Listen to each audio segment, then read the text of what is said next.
chers internautes bienvenue ñu ngi leen di char bu baax di kontaan ci àndandoo bi ak ñun di leen char tey rafetlu ci suba ak léegi ngeen di àndandoo ak programme bi ñu leen di dëgtal ci ITV ak iRadio la radio d'ici et d'ailleurs comme ni ñu ko waxee ci télé bi la télévision d'ici et d'ailleurs couvre-feu tàmbaleeti vendredi ci week-end bi la ñu tàmbali di leen gunge ba tey ci dimanche bi ci biir semaine bi yëpp ki nga xamee moom moo di Bouba ak équipe am ñoom ñoo leen di gunge week-end bi nag Padros daal di ñëw àndandoo ak téléspectateurs yi ak ñi nga xamee ñoom ñoo di auditeurs yi ak sunu internautes yi nga xamee ñu ngi ñuy seetaan via ci suñu YouTube ak fi nga xamee moom moo di ci Facebook bu ITV Sénégal ak iRadio Sénégal ñu dikkat yi wénte di leen yéen téléspectateurs yi nga xamee yéen ngi toog waxtu wi ci seen biir kër bu ñu waxee couvre-feu nag ni la toggal ci sa biir kër faw ñu jox lu la wéttali li lay wéttali nag ci week-end bi moom moo di Padros donc nag toog leen ci seen biir kër doo leen wét waaye tamit doo leen amee njàqare ci li nga xamee moom moo di anandoo bi ngeen di anandoo ak ñun ñi ngi leen di bégge bu baax a baax di leen wax bienvenue fu waay mënti nekk ci àddina du ma ci wét dama ci anandoo ak le perturbateur Diak Barada salaamaaleykum Diak Barada. maaleykum salaam Alaaji Mbay Padros. no baddaada selli. waaw Maodo alhamdulilah. no marsude na marsude yaa mooy bu Guinée de. yaa mooy ci pël Fuuta yi na marsude kay na marsude. xanaa diw boo. da nga diw yow. man diw ma mais bon sama teint dafa diw ma mais sama teint dafa kii quoi. nice pardon. d'accord dama sama yaay jaaro mu mel na nga diw. waaw sama xarit sama maam ji waaw danaa dem ci moom may ma diw. yaa ma gën a xam wala ma dem seet sama yaay ajar jéembo non damaa see xam nga damaa ko jëmbal nag sama yaay xam nga rek. wallaay su may génn sama yaay damay xool di ma xoolaat di ma nitaat naa ma diwul naa ma sangul. mais booba tey gëj naa yëmbal moo tax. yaa ma gën a waaw yaa ma gën a am situation oblige.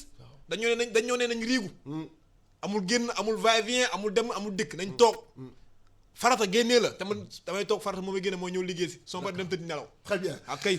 très bien merci moom nag moom moo ni gunge ci plateau bi nga xamee moom moo di couvre-feu nag bu nu ko waxee instant bi ñëpp dañu toog seen kër Padros daal di dikk ñëw wéttali leen tranquillement ba minuit la ñu jëm dinañ boole utile ak agréable dinañ béggalante ak yéen waaye tamit teewul dinañ fo ak yéen dinañ partager ak téléspectateurs yi ci antenne bi ci 88 628 38 li ko waral feebar bi nga xamee moom moo lëmbe àddina di Covid 19 coronavirus jamono ji nag Sénégal ñi ngi yot ay cas yoo xamante ne mi ngi gën di jóg bis bu jot ñu gën a amee njàqare ki ñuy gindi nag dina wax fii cas yu toll kooku mooy Diagne mi ngi àndandoo ak ñun ci plateau couvre-feu ngir dikk ak ñun ci point situation coronavirus bi nga xamee mi ngi lëmbee Sénégal donc nag duñu amee njàqare ndax bis bu jot ñu am information yi à temps réel grâce ak ki nga xamee moom moo di Diagne nekk ci service digital bu iRadio waaye aussi lépp loo xamante ne rek jëm na ci programme bu ITV ak iRadio dañu ci gunge salaamaaleykum Mr Diagne.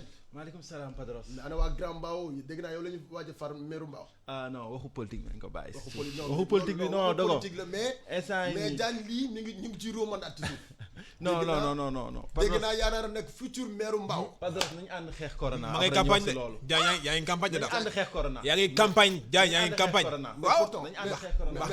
mais pourtant mën nañu xeex corona di campagne ale waaw en même temps ci suuf. Padros waxu mairie bi bàyyi ko. instant bi kenn talu ko. corona lañ tal moom la mairie bi. d'accord très bien balaa lu ñu dikk ci suñu programme yañ dañu koy dérouler ak yow ci li nga xam ne moom moo di point situation coronavirus di Covid 19. effectivement Padros Mbaye maa ngi lay nuyu di nuyu Bokar di nuyu téléspectateur ITV yi ñëpp ñi nga xamante ne ñu ngi ñuy seetaan sur toutes les plateformes digitales de eMédia Invest di leen sant di leen gërëm tey nag Padros Mbaye 151 tests ont été effectués. ah ouais 151 tests bon tests yi nag au fur et à mesure day yokk parce que IRSF ak Institut Pasteur dañuy def ay tests léegi Dakar ñaari institut ñooy def test. on a eu 151 tests aujourd'hui 12 ñoo positifs. si 12 tests yi 4 importés 8 contacts li ñuy sante yàlla nag mooy. tey amul cas communautaire. loolu moom dañ koy sante yàlla si tests yi nga xamante ne jot nañ ko effectuer tey. léegi nag beneen bonne nouvelle bi mooy y a eu 9 guérisons tey. ah ouais y a eu 9 guérisons ce qui porte. lu amagul boobu ak léegi lu amagul boobu ak léegi ce qui porte le pourcentage de guéris à 19%. dañ koy sante yàlla Sénégal depuis coronavirus dugg fi. amul kenn ku fi dee. te ñuy wér ñu ngi gën di yokk au fur et à mesure ñu ngi gën di yokk. contrairement à certains pays voisins yi nga xamante ne yéex nañ kaa am sax. ñun ñoo leen ko njëkk am mais ñoom dañ ko yéex am nañ ci ay décès. voilà am nañ ci ay décès donc loolu mooy dañ ci sant tout le corps médical. surtout tout le corps médical yi nga xamante ne il se donne corps encouragé ak félicité. voilà il se donne corps et âme bi nga xamante ne pour coronavirus bi bañ a rey nit Sénégal. et aussi les éminents professeurs yi nga xamante ne ñu ngi fi. Sénégal am na expertise dans tous les domaines mais si wàllum santé bi su nit di jógee bërëb bu ñëw ba Sénégal pour jàng rek kon xam nga ni expertise bi ñàkk ko fi. ça c'est vrai. peut-être nag li ñuy ñaan mooy coronavirus bi ñëw na fi yaa dañuy ñaan yàlla gars yi gën a dooleel mooy tout ce qui est service sanitaire. ba leneen li nga xamante ne su lu mel ni su fi amaatee rek gars yi dinañ gën a taxaw pour xeex ko. c'est vrai dinañ gën a taxaw pour xeex ko tey ñi nga xam ne ñoom ñoo jot a wér ñi ngi toll ci 9. voilà ñi nga xamante ne ñu ngi jot a wér ñu ngi toll ci 9 mais au total on a 142 cas dont 27 guéris 115 sous traitement. 142 cas. 142 cas au total. Sénégal am nañ 142 cas. 27 ñoo ci wér. 115 ñu ngi sous traitement. 27 personnes ñoo wéragum. voilà boobu ak léegi. le 2 mars ba tey ji. ba léegi d'accord léegi 115 ñu ngi sous traitement 115 yi nag ñu nekk sous traitement ñu ngi ñaan yàlla suba tamit. point de presse bi à partir de 10 heures ñu am ay informations yi nga xamante ne ñeneen ñi nga xamante ne jot nañ see wér. loolu la ñuy ñaan. d'accord dolli ñaan dolli moytu. d'accord dolli ñaan dolli moytu. parce que instant bi loolu rek moo fi am prévention ba ci kanam. surtout parce que. ñu ngi naan nit ñaa ngi wér mais contamination bi dafa yomb. mën nga ci bañ a bàyyi xel mais contamination bi dafa yomb. donc nañ gën a yokk prévention bi nañ gën a yokk mesure de prévention yi gën a moytu ku amul looy dox mu doon. farata. li laay war a suri toog sa kër. très bien ñi génn ci dëkk bi fan yii war nañ gis ni dëkk bi wér na. économie bi taxaw na. du doon coobare kenn mais. situation oblige nañ ànd xeex corona mu jóge fi. au fur et à mesure ñuy dem kaay di wàññeeku. wér-gu-yaram am ci dëkk bi économie dox ku nekk gën ci gis boppam. loolu la ñuy ñaan ku nekk gën ci gis boppam loolu mooy taux bi nga xamante ni mi ngi amagum ci feebaru coronavirus bi à tout moment Diagne dinañu jox lépp luy actualité jëm ci Covid 19 pour nga wax ñu à temps réel naka la ñu mën a def pour di am information yi. waaw à temps réel képp nga bëgg nga xamante ne bëgg na am information ci coronavirus 19 bi. mën na dem ci emedia.sn. emedia.sn wala suñu site internet effectivement. wala mu dem sur les plateformes digitales. Facebook Insta Twitter surtout Twitter avec les hashtags emedia covid19.sn. on est tout le temps là-bas ku am tamit question bu la jaaxal ci Covid-19 mën nga ñu ko laaj nañ la tontu à temps réel. parce que y a les experts qui sont là te le directeur Alassane Samba Diop chaque matin. Le directeur Alassane Samba Diop chaque matin il reçoit à 9h diminant de 7h à 9h diminant personnes yi nga xamante ne dañuy waxtaanee coronavirus bi. d'accord ak tamit ses conséquences sur le plan économique. gis nañu ko chaque 7h du matin moom Alassane Samba Diop dina dikk ci point ñi nga xamante ni bi nga xamee moom moo di Covid 19 bi ak ñi nga xam ne ay experts lañu ci feebar bi nga xam ne lëmbee na àddina kooku mooy Diagne donc Diagne dañu lay remercier rendez-vous demain ak ñoom Bouba. Inch'Allah rabbi.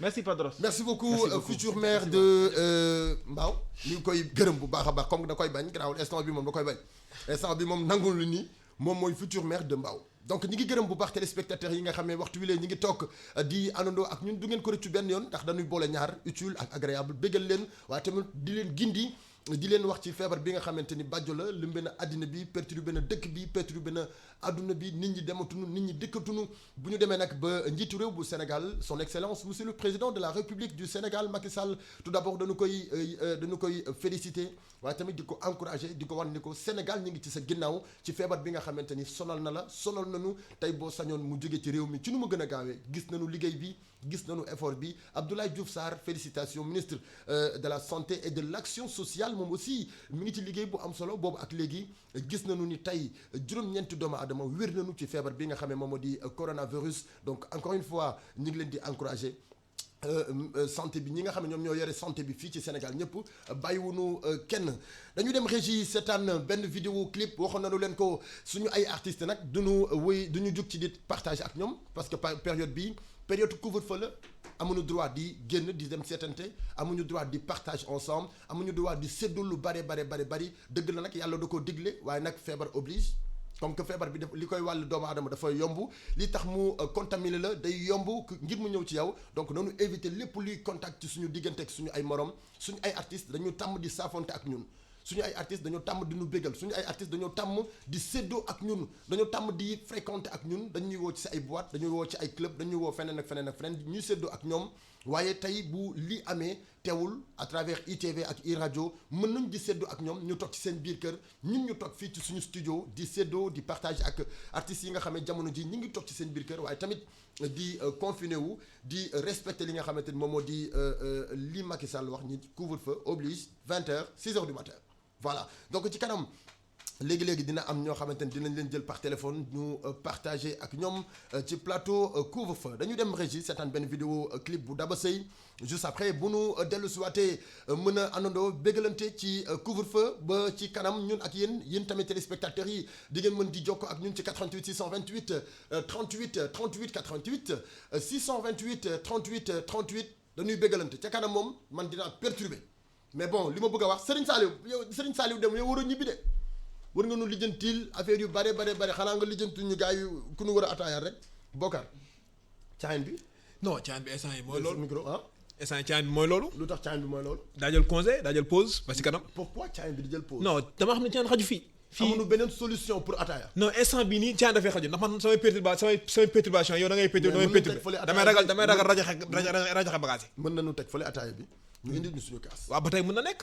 utal ku ñu ko kiiwal. parce que instant bi téléspectateur noonu lañ ko defee. waaw instant moom seen kër moom ñu ngi toog di kii di caayin ñii di meew ñii di ataaya ñii di dutee ñii di café Touba pour leen li leen wéetali rek. waaw tubaarkàlla waaw donc nag nañu teg caayin bi fu waay mënti nekk tegal sa ataaya ñun dinañ teg suñu ataaya léegi donc pour àndandoo ak yéen ba minuit 22h17 moom mooy doog a jot ñu dem régie seetaan vidéo clip bu Daba Seye su fekkee baax na très rapidement juste après on revient mën a àndandoo jëm ak yéen minuit ñu doogay partager ak suñu artistes yi.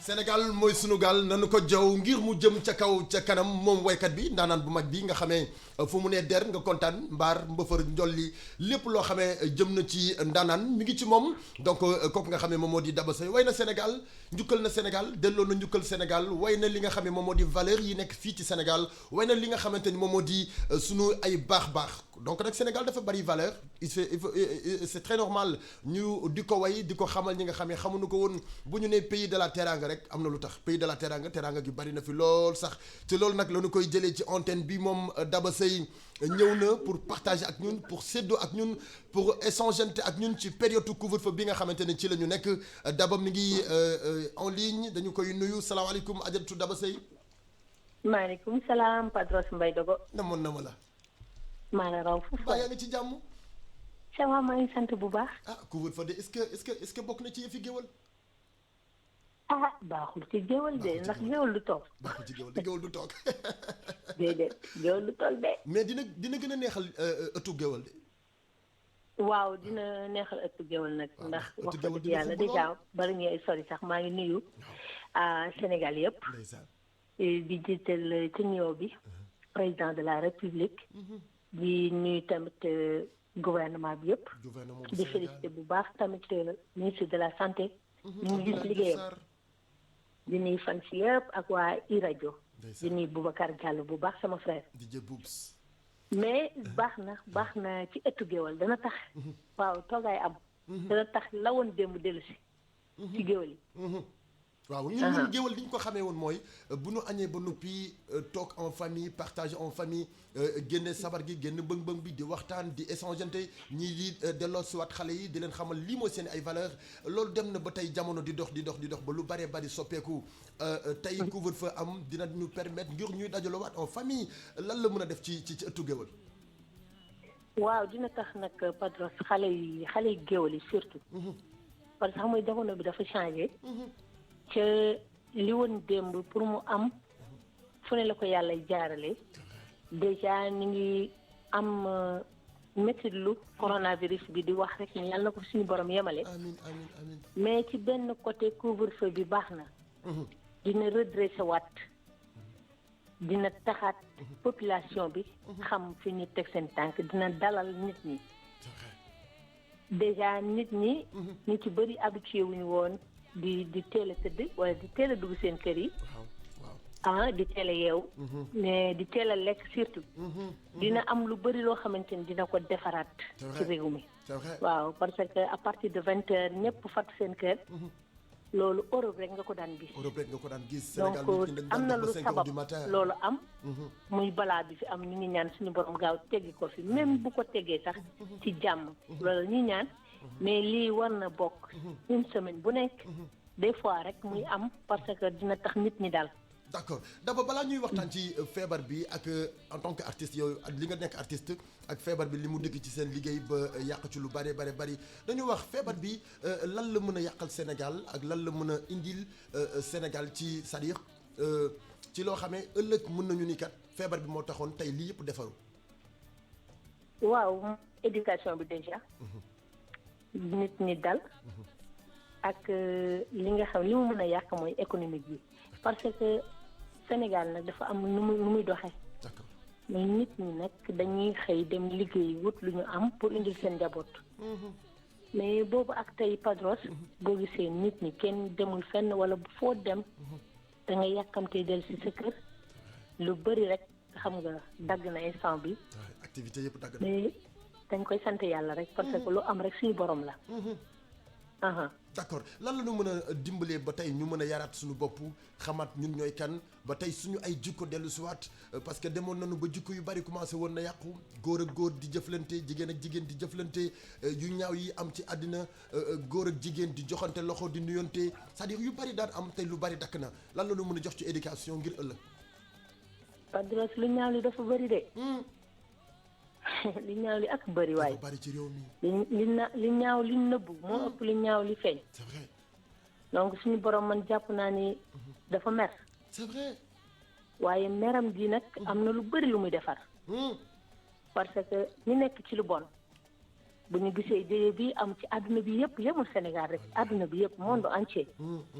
donc ñooñu war nañ ci xoolaat seen bopp. imagineel góor ak góor jigéen ak jigéen.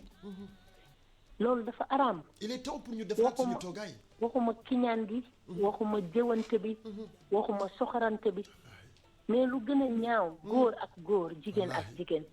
donc loolu nag lii mën na changer lu bëri. waaw mën na am changement bu bëri bu am. ci kaw ñu delloo si waat suñu xel ci yàlla waaye. delloo xel ci yàlla. di gën a nag. samp ci julli gi juróomi rakka yi chaque jour nit def lu gën a ëpp juróomi rakka rafetal xol yi di wax lu rafet dëggu waaw nit nga koy wax lu rafet ci kanam moom ak ci ginnaawam c'est important waaw loolu dafa am solo. c'est important foog ñu defaraat jikko yi tey. ñëpp a ngi toog activité yu bari dagg na ba tey ci seen côté liggéey lu bari amatul. xew-xew yu daan am dajaloo gi daan am ak saafonteeg seen i soppe saafonteeg seen i xarit ak yooyu lu bari dagg na. tey lan lay liggéey exactement ci culture bu Sénégal. lan la def exactement ci culture bu Sénégal tekkaaral gi nga xam ne am na tey jamono ji artistes yëpp toog xew-xew yi amatul dajaloo gi amatul partage bi amatul soirée yi amatul demlante geeg dëkk bi lu bari yàq na ko ci seen liggéey. waaw xam nga loolu nag moom foog ma waxtaan ci ak président tuuti. waaw. parce que xam nga nit koo xamante ne day liggéey vendredi samedi dimanche. ku mel ni man du ma toog vendredi samedi dimanche yëpp dama joué. maa ngi ci mariage yi maa ngi ci ngénte yi léegi nga xool presque def naa léegi mu def 2 semaines yoo xamante ne dara yënguwul sant yàlla la mais nag président après nag gerte nag artistes yi sonn nañu instant bi de. waaw parce que artistes yi amuñu salaire. amuñu salaire ñoom. amuñu salaire. à part artistes yi tamit. nit ñi nga xamante ni seen doole bariwul. man foofu sax laa gën a xoole. parce que am na ñoo xam ni. bu ñu xëyee bu ñu lijjantiwul. mënuñu defal seen bopp dara. am na ñoo xam ni bu ñu xëyee bu leen nit joxul. mënuñu defal seen bopp dara. donc ñooñu tamit foog ñu gëstu loon ni mu gën a gaawee. jàppale leen ci wàllum courant bi ndox mi. ceeb dëwlin surtout. c'est vrai. waaw am na loo xam ne daal moom da nga koy delloowaat yàlla mais di tàllalaat loxo rek président di ko wax lu mu gën a gaawee rek su ma nee jàppale ñi nga xamante ni ay néew di doole lañ rek ñu ngi koy dagaan ci di ko sabablu ci moom. d'accord tey en tant que artiste naka nga gisee jëye ji bi mu wàccee ci àddina en tant que artiste naka nga gisee jëye ji bi mu dugg see ci Sénégal nga war a yëkkati sa baat wax nga war a yëkkati sa voix wax jëmale ci askan wi sensibiliser leen. en tant que artiste dama koy ñaawlu rek parce que comme wax nañ ni am na loo xamante ni mooy tax du la dal. ñu mucc ci. mooy dajaloo. am na loo xamante ni boo ko saxalee ci sa bopp. du la dal mooy raxas say loxo ba mu set. sàmm sa bopp sàmm sa njaboot. fépp foo xam ne mbooloo mi ngi fa rek. nga daw fa. te toog sa kër. donc gis nañ jëye yi mu def. hors Sénégal. gis nañ jëye yi mu def. fii ci Sénégal. donc nag am na loo xamante ni du ni fàng ñu koy jeex. nañ leen toog ci kër yi. def li ñu wax. ak ni ko ministre de la santé jàngatee. surtout ak spécialiste yi nga xamante ne loolu mooy seen liggéey. ñu déggal ñooñu. mindeef la rek léegi suñu borom jëlee ko. ñu teggiwaat ko fi. waaw dafa am bakkan comme ñun ñu amee bakkan. ñu resté chez nous. daf ci am solo. daf ci am solo Daba Seye dañu lay gërëm ci kàddu yu rafet yi nga xam ne yëkkati nga ko jëmale ci sa ay soppe jëmale ci ay Sénégal waaye jëmale ci àddina jëmale ci gouvernement bu Sénégal tey booy tàggatoo ci sensibilisation bi lan ngay wax askanu Sénégal. li may wax Sénégal rek mooy ñu def li nga xamante ni moom la ministre de la santé wax. d'accord mooy fu 20h jotee. président wax ko nañu dellu ci suñu kër yi. sàmm suñu bopp. bàyyi joxe loxo. di fexe bu ñu duggee ci suñu kër yi ak fu nu mën a jógee raxasu ba set. surtout di jël li nga xamante ni mooy gel yi di ko def ci suñu loxo yi di ko def ci suñu njaboot. te toog ci suñu kër yi. surtout. loolu laay wax ñëpp. jërëjëf Adjatou Daba Seye ñu ngi lay gërëm di la wax nuyul ñu Mor Mané sama nduróowaale waaw kay ñu ngi koy nuyu bu baax di nuyu famille bi yëpp ak suñu yaay nuyul ñu ko bu baax a baax en tout cas. kontaan naa Mbaye Dogo kontaan naa lool. vraiment nit ñaa ngi rafetlu kaddu gi vraiment ñu ngi jot message yu bari sa kaddu am na solo ngir ñu jëm ci askanu Sénégal.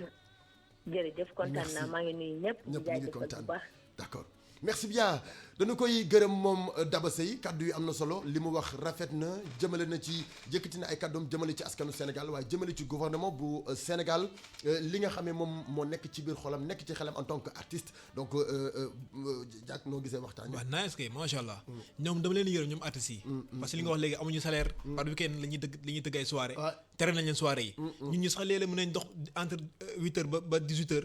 li gën sa bopp mais ñoom ay soirée lañ am pour mën faj seen soxla. mais nag nekk ay patriote moo tax ñu nangul président dogal te tamit bëgg seen askan mucc moo tax mais nag affaire mu ngi kii de parce que couvre-feu bi instant yi gars yi ñu ngi toog seen kër yi de ñu ngi toog seen kër ah ouais ñu ngi toog seen gàlle de tàmbale nañ ko respecté mooy yow respecté nañ ko de Virij Varaji yi Virij ah foo ne Virij Varaji bu amul woon duñ toog suñu kër yi te yaa ngi gis moo tax ñu yaa ngi dégg ay 9 cas yu géer yi te toog bay waral loolu gën leen toog rek dañuy xëy dara du am 2 semaines yàggul réguler rek waa Europe ñoo ñu gën a sonn waaw ñoom ñi ngi nii dégg naa dañuy defaat prolongation dañuy yokkaat dañu prolongé waat li nga xam ne moom moo di seen confinement yi dégg nga loolu te ñoom suba ba guddi jot kenn du génn ñu nee nañu 8h suba ba 20h am nga droit génn muñ ne rek Europe confinement total voilà bu ñuy jël auditeurs yi salaamaaleykum allo mën nañu bàyyi ba ci kanam téléphone bi mën nañu bàyyi ba ci kanam way leen di woote 88 628 38 38 88 628 38 38 ca kanam incha allah ñu jël auditeurs yi ak téléspectateurs yi donc lii c'est important waaw c'est très important ngir ñu mën a fàttali sénégalais yi que lii yàggul déedéet 3 semaines mën nañu ko respecter bu ñu ko respecter ba ci kanam donc nag affaire yi jeex tey mi ngi nii 9 personnes wér nañu te mësuñu ko woon am parce que confinement bi moo tax ñoo confiné suñu bopp ñun ñoo toogal suñu kër suñu bopp jàpp suñu ñàmbur suba ak ngoon guddeeg bëccëg Macky Sall nag moo ñu teg suñu kër de 20h ba 6h du matin léegi nag loolu respecté nañu ko mais nañu respecté la journée génn bi ñu génn ci mbedd bi ku amul farata boo génnee ci mbedd bi toogal ci sa biir kër voilà restez chez vous parce que loolu mooy tax ñu mën a mucc donc nag yéen téléspectateurs yi ci ngeen bokk ca kanam dinañ leen jël ci antenne bi ci 88 628 38 38 way leen di woote à tout moment man mën naa jël téléphone bu kenn tàyyi pour mën a participer ci antenne bi à tout moment mën nañu leen jël ngir ngeen mën a dugg ci antenne bi donc léegi Alassane Tall dina ñëw rejoindre ñu ci plateau bi ngir jox ñu vidéo yi nga xamee ci réseaux sociaux yi ñi ngi def tabac. vidéo yi ñi ngi toj réseaux sociaux yi. waaw ca kanam Alassane ñi ngi lay xaar ngir nga ñëw ci antenne bi jox ñu ay vidéo ñu dem régie léegi ca kanam daal di seetaan ji benn vidéo Fata El Presidente juste après bu ñu dellu siwaatee moom Fata bëgg nañoo àndandoo ak moom sax ci antenne bi jël ko ci 88 jël ko ci antenne bi ngir mu seddoog téléspectateurs yi internautes yi ak ñi nga xam ne ñoom ñoo di suñu auditeurs yi yéen a ngi ñu seetaan via Facebook envoyé leen seen ay commentaires dinañ ko lire léegi yéen suñu internautes yi nga xam ne yéen a ngi ñu seetaan ci suñu plateforme yi nga xam ne yëpp am nañu ko ci réseau yi moo xam Twitter Facebook Instagram whatever donc ñu ngi leen di gërëm bu baax ci àndandoo bi ak ñun régie la ñu jëm seetaan vidéo Fata El Presidente juste après on revient mën a àndandoo ci plateau couvre-feu. Fata El Presidente ci morceau boobu ñu ngi ciy bégal bu baax képp koo xamee rek waxtu wi mi ngi nuy seetaan Alaaji Ngagne Diagne suñu papa mi ngi nuy seetaan ak ñi nga xamee ñëpp ñoom ñoo di kilifa yi nekk fii ci kër gi ñu ngi ciy bégal bu baax képp koo xamee mi ngi toog di nu déglu di nu seetaan Alassane salaamaaleykum. waaleykum salaam Dogo. yow su ma la làkkee Haalpulaar di nga tontu. bu baax xam nga tukulóor boo xamante ne da nga koy làkk tukulóor te du la nga tontu mi ngi nii. bookar la ay ndere nga ma làkk ndere. li wolof Njaay naan li nga doon soo ko bañee. dafa fekk nga gën caa ñaaw. yow de li nga doon da nga xool dafa am naqari en tant que géwél. mais attends. yàlla suñu borom kenn ku ci ne ak lim lay nattoo. waaw man dama ne. yow waaw man géwél la. waaw yow géwél waaw mënuma way. waaw je suis d'accord. waaw mais tey mën naa wax. mun nga wax. mais man maa lay déggu ma Haalpulaar yow. mais mi mais yow làkkoo ma dara ay kenn xamuloo ma làkk bu bàyyi. léegi boo bàyyi ma waxanteeg moom waa léegi baal ma làkkanteeg moom. lakkante leen yéen ñaar. bookar no mbaɗɗa. Maodo alhamdulillah. a salminaama a juuraama. a salminaama a juuraama Alassane Tall. mbaɗɗa e tampere. yettude Allah no feewi. mbaɗɗa e couvre-feu. couvre-feu sona mais muuse bookar rek mi dégg na de. sona muuse tan e yettude Allah. bookar dégg na. yeggale leen ci couvre-feu bi Haalpulaar. bookar joni jiɗɗen kalna message goto sénégalais ji e couvre-feu e pulaar. sona yettude Allah tan yettude Allah no feewi par ce que couvre-feu no Macky Sall haali ɗum de ko minen tahi o waɗi ɗum nafoore nde ko minen jeeyi ɗum saabu so wima ya jooɗe nder galle ma wata yaltubawol rafi o nane mbedde o na circule kono sa yalti mbedde tan aɗa wawi hen dañde kono jooɗoɗe e nder galleji men gaccen hakkille sukaɓe ɓe wata ɓe jaltu soɓe jalti soɓe gatti yoɓe sooɗe sabunde soɓe ngala sabunde omo nan ga soɓe ngala omo e sabunde antiseptique nana yoɓe jet ɓe waɗe juuɗe maɓɓe ɓe sooɗo hen ha laaɓa car sukaɓe e nder galleji ɗi mawɓe e nder galleji ɗi yummiraɓe e nder galleji ɗi babiraɓe e nder galleji wata hay goto yaltu galle moon à partir de 20 heures ha 6 heures du matin Dogo ko kalɗa lan moo gën a bon ci àdduna nit ku fipp daa fippu de moo tax mu laaj daa fippu bu fippul woon du fi laaj xam nga ni dégg man na de daa fippu de dégg na xam nga ni sa ku sa bàyyi tukulóor sa ndey di tukulóor aja diyo mboo day làkk te yoo xamul tax du loolu tere làkk Alassane Tall ñu ngi lay nuyu maa ngi leen di fay bu baax yaa ngi ci jàmm sant yàlla bu baax mais alhamdulilah couvre-feu bi dafa neexal réseaux sociaux yi torop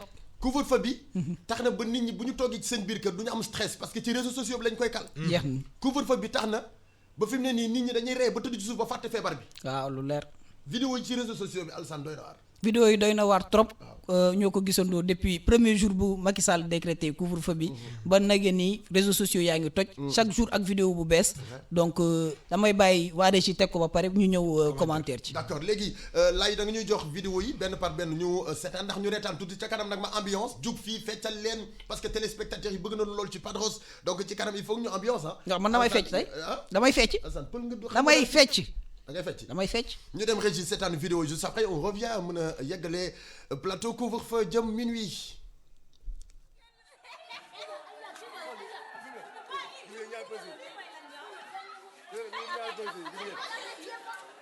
pourvu qu'il vous attrape MDR.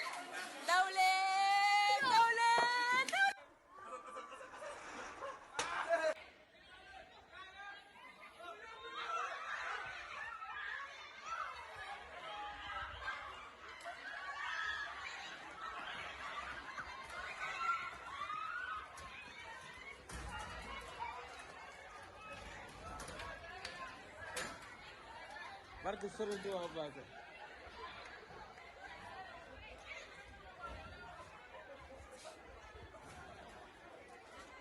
deneen toog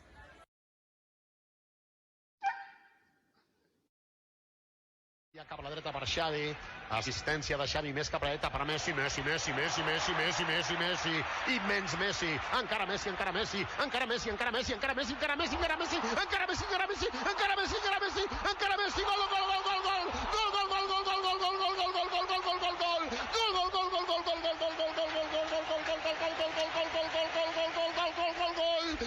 increïble, no m'ho puc imaginar, no m'ho podia imaginar, no ho he vist mai. Qu'est-ce qu'il a? Oh, defal naa la. Dese naa une minute. 19h59 mooy jot. Dese naa une minute. Lan la 19h59 mooy jot. Oui, nii. 20 minutes moo la. Waaw. 20 minutes. Lan la. Oh, 22h jot na.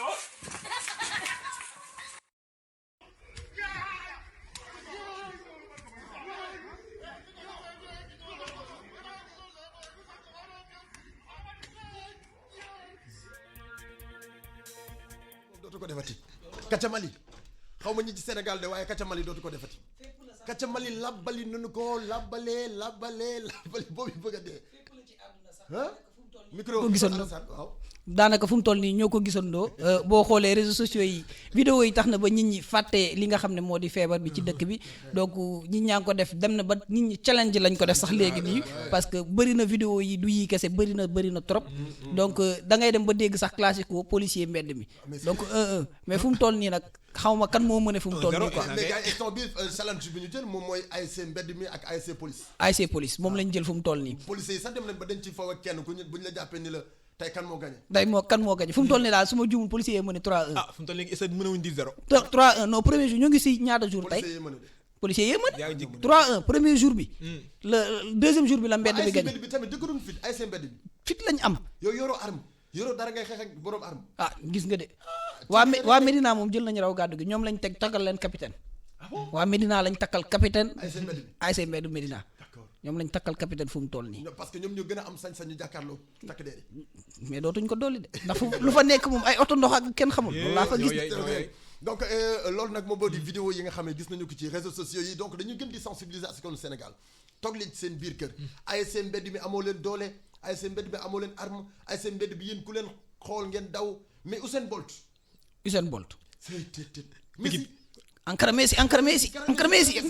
ay waay jooju da ko waajal na ko de waaw préparé woon na yoon bi muy jaar waajal na ko de waaw en tout cas loolu mooy vidéo yi nga xam ne Alassane yaa ngi ñu ko doon indi ci réseau yi. voilà loolu moo nekkoon vidéo bi ci seen émission couvre-feu nga xam ne dañuy ànd ak sénégalais donc saa yu ñuy dem gën leen andil yeneen vidéo donc bii di ñëw dinañ ñëw ci challenge yi nga xam ne artistes yi jël nañ ko ci li nga xam ne mooy sensibilisation concernant maladie bi donc ñun sénégalais yi ñoo war a jël suñuy responsabilité jël suñuy précaution comme ni ñu ko waxee feebar bi doxul dem si nit ñi mais nit ñi ñooy dox di dem ci moom donc mooy joxe feebar bi donc dinañ ci ñëw au fur et à mesure ñuy dem ci émission couvre-feu noonu lañ leen ko waxoon donc nag dañuy partager ak ñëpp duñu bàyyi kenn ku ci nekk jàppal ni am nga cër ci émission couvre-feu comme ni ñu ko defee tout à l'heure ak Daba Sey noonu la ñu koy defee ak beneen daanaan di l'international El Presidente Fata mi ngi en ligne dañu koy nuyu bàyyi ko mu nuyu teg téléspectateur bu ITV ak auditeur bu iRadio ak suñu internautes yi nga xam ne ñu ngi ñuy seetaan partout ci suñu réseau yi salaamaaleykum Fata. waaleykum salaam. mais waxtaan bi tàngal la wota guwaana ma pro ñi may jokkal yëpp ci télé ci rajo ak ñi nga xamante ni ñuy déglu ci internet bi. d'accord tout le monde ñu ngi leen di ziar leen dégg. mais Fata na moon nañu la Tafa kañ nga ñëw Sénégal. Padros maa ngi fi def na 1 mois pratiquement. depuis xanaa Fata da ngaa yëg coow li dama doon ñëw ci yow sax waaye ci ak album affaire yi ma jotoon génne mais dootuma woon def tuuru télé yi média yi quoi donc yàlla moo def affaire yi am ba nga xamante ni. d'accord fi mu toll nii loolu mooy fi mu toll nii mooy hors du jour. d'accord léegi di nga ñu wax ci projet boobu nga xam ne yaa ngi ko doon projeté depuis Amérique. nga nekkoon ci projet bu mag a mag pour def ko di album ak yeneen yoo xamante ni mi ngi woon ci biir album bi ay spectacle ak ay clip vidéo tey li nga xam ne moom moo di Covid 19 coronavirus bi ñëw tax ba nga bloqué lépp loo xam ne projet la woon pour Fata ak say soppe. waaw dëgg it xam nga loolu la quoi dañ tolloon naa ay at yu bëri yoo xamante ni jotu moon génne album même si j'avais des projets yu ma jotoon def entre temps mais cette fois-ci c'était planifié pour ñëw génne sama single d'abord et ensuite def promotion bi ba pare préparer sortie album bi quoi donc j'ai profité à faire beaucoup de de tournage bi ma ñëwee directement dama jubaloon ci dëkk yi def sama tournage clip yi di ci jotoon génn nag moom moo doon bi ma jagleel femme la femme africaine. la femme moom lañ tuddee African Queen. moom lañ jot a génn presque moins d'une semaine après li am jàngoro ji wër àdduna donc après li ñuy waral nag mooy après da ngay mujj nekk ci l'essentiel. mooy tey en tant qu'artiste aussi. ñun yàlla may nañu kàddu. ba li jotoon am ci jot li su mu toll mënuñu woon lu dul changer li ñuy def yóbbu ko ci askan wi mu jëriñ leen ba ñëpp war a xam ne li xew ci àdduna bi lu sérieux la parce que tax na kenn dematul kenn dikkatul musique bi nga xamante ni moom mooy suñu moyen de mooy suñu liggéey en tout cas dem na ba nga xamante ni sooxee na ku nekk itam ci yëngu sooxee na donc li fi nekk te nekk fi rek mooy concentré aussi ci mbir mi quoi projet album bi financièrement ci côté communication commencé woon nga communication bi wala oui bi ma lancé clip bi laa commencé woon def ñetti émission j'ai pu faire quelques émissions de télé puis moo dama ne ci yow laa doon ñëw tamit c'est vrai donc après génne nañ clip bi mu ngi tudd African Queen ñi doon ci rendre hommage les femmes africaines notamment suñu yenn yaay yi nekk fii ci dëkk bi di def liggéey bu jéggi dayoo ci réew mi ba pare préparé woon nag pour loo xamante ni le 20 mars la waroon nekk nëga ni samedi passé pour mënoon def benn affaire moom dañ ciy rendre hommage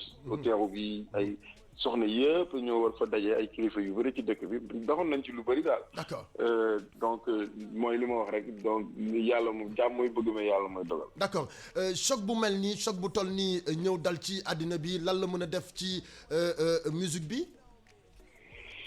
bon il faut dire que lan la mën a def ci àdduna bi yëpp parce que day am arrêt quoi donc c'est clair que day fin la musique en général ci àdduna bi yëpp ku nekk ci ñu toll nii dëkk àdduna bi sooxe na sooxe boo xamante ni ku nekk ci li ngay yëngu yaa ngi xool ban reprise lay amaat parce que dafa war a lii taxawaay bu yàgg nii ci réew muy dox ci àdduna ñëpp fi ñu toll nii état bi ñuy demee ci seen esprit mooy buñ ci jógee ban séquelle lay bàyyi ci lu jëm ci seen wàllu liggéey ak ci seen wàllu yokkute parce que tamit àdduna moo taxaw quoi moo sooxee. mais ci musique bi borom rek moo ko fay. ci côté musique bi nag donc ñëpp ci xalaat te ba pare nag kenn mënul am mesure exact bu lay wax ni la lii moo ci nar a andi jafe-jafe du ñu def lu dul ñaan yàlla mu teel fi jóge pour que ñun ñu xool ku nekk léegi ban anam ngay demee parce que lii wu graaw mooy virus bi boole na ñëpp waaye bu demee ba yàlla fànq ko mu jeex nag ci àdduna bi naka lay nit ñi di wóolanteeti dëkk yi naka lay dem ak dikk bi di demeewaat naka la ñuy ku nekk ci liggéey bi nga naan am ak sa partenaire yaa xam ngeen daan jokkoo par internet wala ci di tukki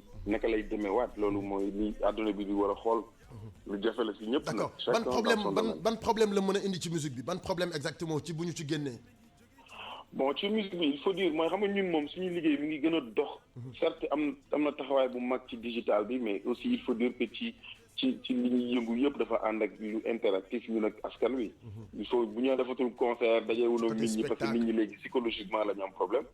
même bu feebar bi demee jàppal ni nit ñi dinañ am ku nekk retenu parce que li ngay jàng ci genre taxawaay bu mel nii mooy yaa ngi gis ni dëkk bi kenn dematul mi ngi lay saf koor te koor ñëwagul.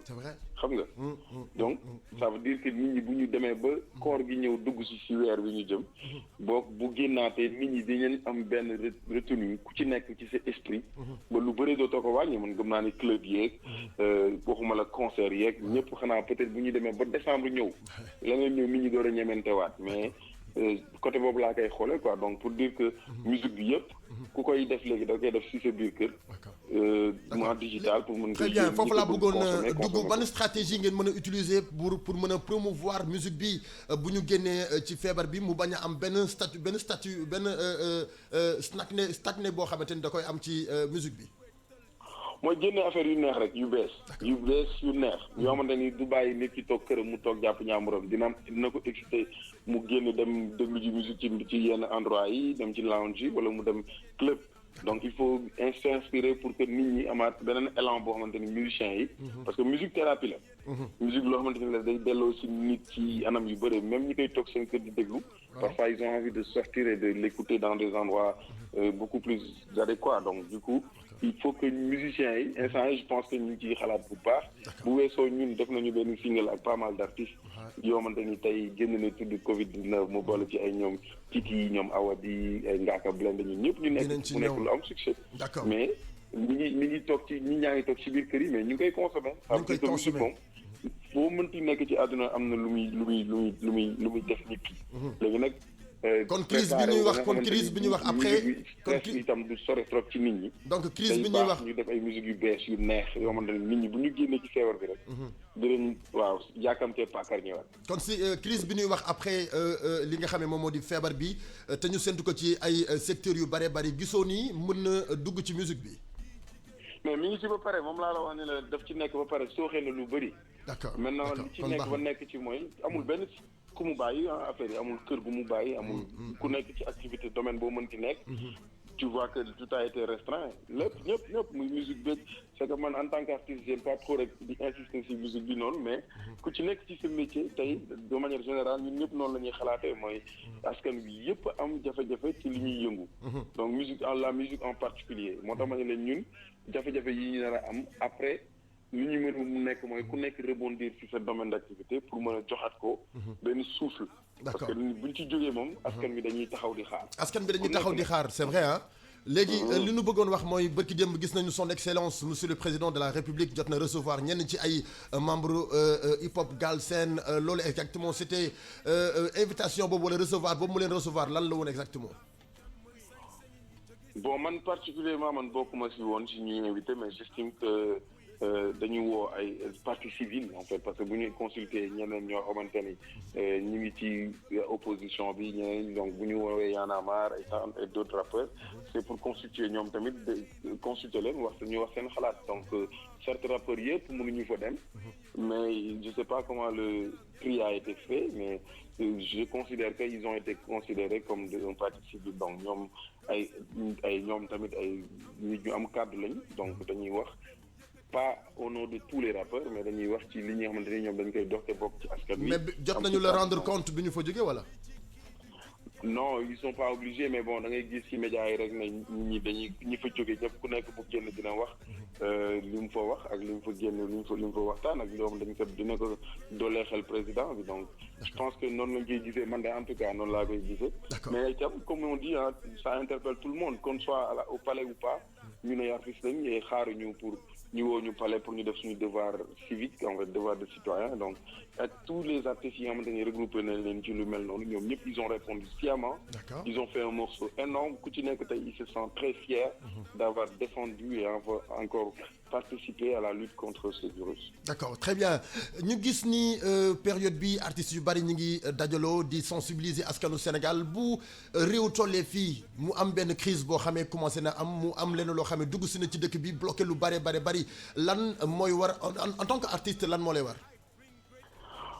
D'abord dans un premier temps ku nekk je vois que tous les rappeurs tous les artistes sénégalais en particulier sax ku ci ne boo demee ci compte Instagram wala Facebook yaa ngi gis ci àdduna bi loolu dafa xew parce que ku nekk lu mu gàtt am na ñaar ñeent 6 followers nit ci lay topp quoi te yow rek la ñu décidé topp. xaaruñu dégluwuñu keneen ak keneen mais yow la ñu décidé topp. donc bu ko benn artiste xeebu ko te seetlu naa loolu artiste bu nekk. malgré bëri na ñu ci def musique mais itam bëri na ñoo xamante ni ci seen compte lañu yem. muy YouTube wala muy kii wax ci ne yow kat toogal sa kër. dommage que dagg na ci ligne bi Fata El Présidente moom la ñu amoon en direct ngir partager ak moom ci li nga xam ne moom moo di liggéey bi fan yi fi mu toll ak li nga xam ne moom moo di feebaru coronavirus donc nag coronavirus ñëw na nag perturber nit ñi ba bloqué na liggéey yu bari ci secteur musique bi tamit am na loo xamante ni bloqué na ko moom en tant qu'artiste jot na ci wax tuuti aussi tamit di sensibiliser askanu Sénégal foofu la ñu bëggoon dugg ci sensibilisation bi ngir terminer ak moom jotul yeggale mais gis nañu am na liggéey bu am solo boo xamee jot nañu ko def moom ak yenn artistes yoo xam ne ñu ngi fii ci Sénégal ki ko initié je rappelle moom moo di Ngaaka Blindé démb am nañu ko en direct ci antenne bi mu dugg wax ci projet boobu nga xamante ni moom moo di compilation ànd xeex Covid-19 loolu nga xamante ni moom la ñu def ñoom artistes yi donc Bokar mu nekk loo xamante ni tey lu leen war la ñoom artistes yi bu réew tollee fenn fii dafay baax ñu génn comme Fata ni mu ko doon waxee fi mu tolloon ci waxtaan bi nee na réew bu tollee fenn fii fu nu mën a communiquer rek nañ ko communiquer ci réseaux sociaux yi nañu dem ci suñu compte yi daal di partager ak adduna bi partager ak sénégalais yi kenn ku ci nekk ñu di ko sensibiliser en même temps ci feebar bi ngir ñu mën cee mucc tegi non moom addisi moom macha allah ñu ngi def seen wargal quoi lu ma ci jaaxal kay mooy fu mu toll nii moom ku nekk sa tur war naa changé ku nekk sa tur war naa changé lu tax loolu ndax Fata El Présidente mii nekkatul El Présidente el maison la pourquoi Fata El Présidente el kër pourquoi loolu. ah mu ngi ci kër gi toog fu mu toll nii waaw fu mu ne nii moom. Awadi Super Nana international mais président la ci biir kër gi. mais waaw el kër rek. el président kër rek moom fu mu toll nii lépp ay kër. Awadi Super Nana international. Awadi Super Nana interlocal la. fu mu toll nii d'accord ngaa ko bi leen de léegi nekk na nante bi leen de d'accord matari moom man na moom fu mu toll nii moom matari man na de man na daa doon yaa ko kiiwee noonu maa ko defee noonu 88 628 38 auditeurs téléspectateurs internautes ñi ngi bëgg a participer sànq ak léegi ñu jël benn ñaar ñett ñeent juróom ba ci ñeneen ak ñeneen ñu xool exactement naka la ñuy waxee ci couvre-feu bi nga xam ne ñu ngi koy partager ak ñun depuis ci seen biir kër ndaxte couvre-feu oblige salaamaaleykum ñu jëlaat keneen 88 628 38 auditeurs internautes ak téléspectateurs yéen a ngi àndandoo ak ñun minuit la ñu jëm ak yéen donc bu ñu ko defee di partager ak artistes yi def ko partager ko ak yenn célébrités yi def ko partager ko ak sunu internet yi dañ koy partager ak téléspectateurs yi ci antenne bi ci 88 628 38 à tout moment mën ngeen a yegg si boo leen ñëwee dinañ leen mën a jël en direct. bu ko defee oui Alassane boo ma mënee may ma ñëw tuuti ci commentaire ci réseaux sociaux yi. commentaire yi très bien. voilà donc wax nañu leen ko tout à l'heure commentaire leen à tout moment dinañ ko lire. d'accord donc ñu ngi ñuy suivre ci ITV Sénégal ñi nga xam ne ñu ngi ci Facebook bi donc damay commencer ki nga xam ne mooy Mactar Senghor moom mu ngi naan bravo au corps médical donc ñu jar a jukkal lañ corps médical bi parce que nelawuñu guddi nelawuñu bëccëg juste pour toppatoo ñu xool suñu wér-gu-yaram ñëwaat ci ki nga xam ne mooy Alassane Dia moom aussi di féliciter corps médical bi bu ñu paree ci loolu Talibé Kane Nice ITV merci mu ngi saluer initiative bi parce que yéen ngi leen di wettali seen kër yi ak ci réseaux sociaux yi kii di Mactar Senghor aussi naan la Padros jëlal Adiouza ak Queen Biz à l'antenne bëgg nañ ko dégg. Adiouza ak Queen Biz. waaw d'accord. donc bu ñu jugee foofu noonu ñu daal di dem ci YouTube ki nga xam ne moo ne la très belle initiative.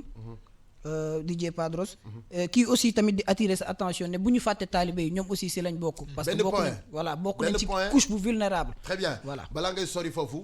tey taalibe yi. guddi gi dañu daan dem ci biir kër yi di saara biraara. te 20h waratu leen fekk ci mbedd mi. tey am nañu loo xamante ne war nañu ko jëmale ci ñoom. ñi nga xamante ne ay bonne volonté lañu. ñi nga xamante ne ñoo dëkk ci quartier boo xamante ne am na ay daara ñi ngi leen di ñaan li laay war a suul. boo leen mënee jóg ci seen biir kër avant 20h ngeen dem yóbbul leen lu ñu lekk. am na benn taalibe boo xam ne dañu ko laaj ni ko yow lan ngay lekk bu couvre-feu bi amee boo leen génnul dem def saara biraara mu ne dañu ñuy dajaleel ay fondé la ñuy jéem a xool naka la ñu koy lekkee ci suñu biir. te fondé gi sax des fois du mate. kon nag yéen ñi nga xam ne yéen a nekk ci quartier boo xam ne am na daara. noo leen mën a def ngir dimbali ndongo daara yi nga xam ne ñi ngi ci mbedd bi wala ñi ngi ci biir daara bi jug leen ngeen dem yóbbul leen lu ñu reeree. avant ngeen di préparer pour mën a defar seen kër pour reer xool leen li ngeen di tibb pour mën ko yóbbu ci daara ja ngir ñu mën ko reere parce que taalibe bi guddi gi da daan génn diggante 20h 21h boo demee ci banlieue bi da nga ko fay fekk. boo demee ci région yi da nga ko fay fekk boo ñëwee fii ci Ndakaaru li nga koy gis du bari mais mi ngi am ba tey. fii ci biir Dakar ci ville bi li nga koy gis du bari mais mi ngi am kon nag képp koo xam ne mën na dimbali daara yi rek na leen dimbali ngir taalibe yi mën a am lu ñu reeree ci pendant couvre-feu bi salaamaaleykum Alassane yëggaleel. voilà donc loolu la woon surtout talibé yi ma lancé waat encore message bi autorités yi personne bonne volonté yi aussi parce que si couche bi lañ bokk nañ ci benn couche boo xam ne couche bu vulnérable ci société bi faaw ñu gëstu leen parce que gis nañ dund bi nu mu méttee donc loolu la woon d'accord merci d'accord ci kanam dinañ dellu si waat ci réaction yi nga xam ne ñu ngi koy am ci Facebook merci beaucoup El Maestro bu Youssou Ndour ñi ngi ñuy seetaan di ñu déglu ci télé bi ak ci rajo bi ñu jël auditeurs yi salaamaaleykum allo. aleykum salaam. ñu ngi lay siyaar waaye ku baax. Bamba. mais kii du Alaaji tonton Lemu. maa ngi lay siyaare. mais ñu ngi lay delloo siyaar. ak yitte. mais noo dundee couvre-feu bi. ah di sant yàlla rek. mbir moom bu la suñu borom yàlla dimbalee nga fekkee ko rek. doy naa sant. la wax li. waaw nattu la. nanu sant te suñu borom nee na moom ku sant rek ma dolli la. ma dolli la moo ko wax de. kon wér-gu-yaram ak fekkee bu ñu am mu tuuti mu néew. nan ko sant rek te ñaan yàlla mu dolli ko. amiin amiin waaw avant tout maa lay nuyu. ñu ngi lay fay bu baax a baax a baax a baax. mais tonton ñi nga bokkal plateau Bokar sama xarit. mais tonton waay namu naa la. te moom damay yaru ci yow. non ku tey moom xam naa ne couvre-feu moom métti na ci yow lool sax sama xarit. sam papa dafay seetaan émission bi moo tax foo ma yaru ci yow. léegi tonton naka ngay dundee couvre-feu bi yow noo koy dundee. bon en tout cas daal comme situation la. waaw. on est obligé ñi respecter ko. très bien. tëjuñu parce que daf leen neex. ñu nit tëjuwuñu parce que daf ñu neex. d'accord. mais nag mbir bu amee. waaw. dañuy xool doxin boo xam ne bu nu ko doxee. waaw. dinañ muccule. léegi d'accord naa lii ngay wax lépp mais dafa am benn thème bu ma indaale tey pour yéen téléspectateurs yi ak auditeurs yi. donc dama bëgg nag nga participer ci rapidement nga wax nu période bii nii famille yi mën nañu suudewaat ci seen biir mën nañu déggoowaat période bi jëkkër ak jabar mën nañu gën a neexal seen sëy mais dafa am jëkkër yoo xam borom kër yoo xamante ni instant bii toog seen kër ak ku leen ray la ñu yemale. waaw loolu dëgg la lu am solo la aussi parce que jamono bu ne dañ ciy profité wu. am nay temps nit ñaa ngi daw. nit ñaa ngi xët-xëti. taluñu woon famille taluñu woon maslaa bi wala saafante bi. tey nag comme toog par force la nañu profité surtout. borom kër yi di gën a sensibiliser seen njaboot. couple yi di gën di waxtaan. surtout. waaw couple yi di gën di waxtaan. mais couple yi daaw nu gën di waxtaan parce que benn ku mel ni Padros bu wàccee ci liggéeyam day xalaat dem ci benn coro boo xamante ni ab gelam bokk maanaam pour mu gën a leer wétil ko fa ba minuit doog a ñëw ci këram te bu ñëw rek day tëdd ne la. waaw loolu day am waaye nag du woon ñëpp meloon ni Padros am na ñu mel ni Bokar ñoo xamante ni. mais man ñi mel ni Padros nag laa bëgg nga wax ak moom. non am na ñoo xamante ni tey jii. ñu mel ni man am na solo. jikko am na ñoo xam ne moom seen jikko pax la. c'est vrai jikko borom pax la. mais man su may wax damay jël référence ci ki nga xam ne daal moo baax moo positif. am na ñoo xam ne moom wax ci ñoom it teewul dañ ko jikko woo bu confinement bi jeexee ñi dellu ci lañ ne woon. waaw mais nag aduna moom amul solo nanu tolérante. te chaque jour di xool li baax rek ñu koy adopté. surtout. waaw ñu xool lu baax di ko adopté. di ko adopté c'est borom important kër moom li waru garab. mooy bu liggéeyee ba wàcc. ñëw toog couvrir famille. toppatoo soxnaam toppatoo njabootam xam ci lu nekk. surtout. dëgg la nag mënuñu toog tout le temps ci njaboot bi waaye liggéey ak wut lu am. moo tax faw nit ci génn. mais soo liggéeyee ba pare. temps bi ngay am mu néew mu bëri. nga consacré ci sa famille parce que éducation. dafa am solo. soo amee ay doom te mënoo leen toppatoo wala xamoo ci lu nekk. la ci biir mën nga di dégg seeni frasque te doo ko gëm. c'est vrai. waaw mais nag ki nga xam ne moom. xam nga tout le temps mu ngi à la rue di dund leneen kooku it mënuñu wax ci moom lu bëri lu dul di ko ñaanal rek suñu borom delloosi ko. jërëjëf tonton. waaw mais en tout cas maa ngi ñaanal ñëpp. di ñaanal corps médical bi. corps médical bi très bien surtout wax ngeen ci lu am solo te nit ki moom kii def lépp ngir sa wér-gi-yaram. kooku mënees na koo ñaanal. d'accord c'est vrai. armée bi aussi ñu ngi leen di ñaanal parce que ñoom it ñu ngi veille ci suñu sécurité. c'est vrai. malgré sénégalais dafa dëgër bopp li nuy tere yëpp suñu intérêt la. c'est vrai. mais ñëpp yamuñu. donc nit ñi nañuy gën a bàyyi xel que ni ñoom ñun ñoo tax ñu nekk ci. ñun ñu ngi tëdd suñu lal bu nooy ñoom ñu ngi ci mbedd bi. kon nag li ñuy tere ak li ñuy digal. nañ ciy veiller ngir yombalal leen liggéey bi. c'est important loolu. yéen waa presse bi tamit yéen a ngi def le maximum. yéen a ngi sensibiliser. yéen a ngi informer. te loolu on vous en remercie énormément. merci. di ñaanal rek suñu borom yàlla mu tegg ci natt bi. amiin amiin amiin amiin. yàlla kese moo nu mën a muccal. ñi mu dalal yàlla na nu tane. ba dellu ci seen i mbir. amiin amiin amiin. ñi mu dalagul. yàlla na leen yàlla wéral muccal waaye surtout. yokk leen wér. jamono métti na nag. waaye dem ci DJ Padros naan joxe naa fa temps. naa gestu sama dëkkandoo bi amul temps ma jox ko. surtout c'est important. il faut agir au bon moment. ça c'est vrai. bind ab ñëw ne la dinaa jox temps sec bi def une semaine. ma jël 1000 francs boobu xool sama dëkkandoo jox ko mu prévenir ci feebar bi moo gën ma joxe ko ci Padros jox ko ministre de la santé kañ lay effi ci baadolo bi. loolu jar a laaj. bu fekkee danoo bëgg def lu baax. soxlawul ñuy jaar ci kenn ku ci nekk xam nga. nooy ci def kaw ba def lu suuf baax koo xam ne yeyoo na ndimbal nga dem jox ko. masque yi tey ba tey dafa cher 1000 francs. gel yi ba tey dafa cher mais Padros ci xëyatul gontuwul. lu muy jëndee chaque jour masque. bu ñuy def. dañuy def à la base jërul ñuy wanewu ci télé. suñu borom bi ñuy defal xam na moom mooy fay Padros duñu fay dara. lu dul kontaan ak jaarale suñu message. bu ñuy def nan xool ñu jege. ñu defal leen ku ci nekk sa koñ. am nga koo mën a dimbali ko. te yàlla tax. jërul dem fenn sax muy tardé. feebar bi xaarul kenn mu ngi dox. kon bu ñu xaar ci li ñuy def. ku yàlla mën loo defal te yàlla rek tax d'accord en tout cas maa ngi ñaanal ñëpp di leen ñaanal bu baax ñëpp kontaan nañu tonton Lem nañu yàlla may fanaanu jàmm amiin amiin yàlla may ñu rétablir situation bi rétablir à la normale ba ñëpp dellu ci seen mbir amiin amiin aca wasalaam merci beaucoup tonton Lem ñu ngi koy gërëm 88 628 38 38 auditeurs téléspectateurs internautes ci ngeen mën a dikkee di àndandoo ak ñun dañuy dem régie léegi-léegi seetaan benn vidéo clip juste après bu nu dellu si waatee ñu mën a rekkatal ma neexal fii ba mu neexoo salaamaaleykum téléspectateurs auditeurs internautes bul déglu maaleykum salaam. maaleykum salaam bul déglu télé bi ak rajo bi déglu ma ci téléphone bi dégg nga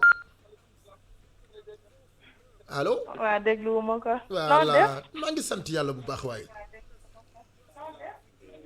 ah yow de defoo li ma la wax de nee naa la bul déglu télé bi ak rajo bi déglu ma ci téléphone bi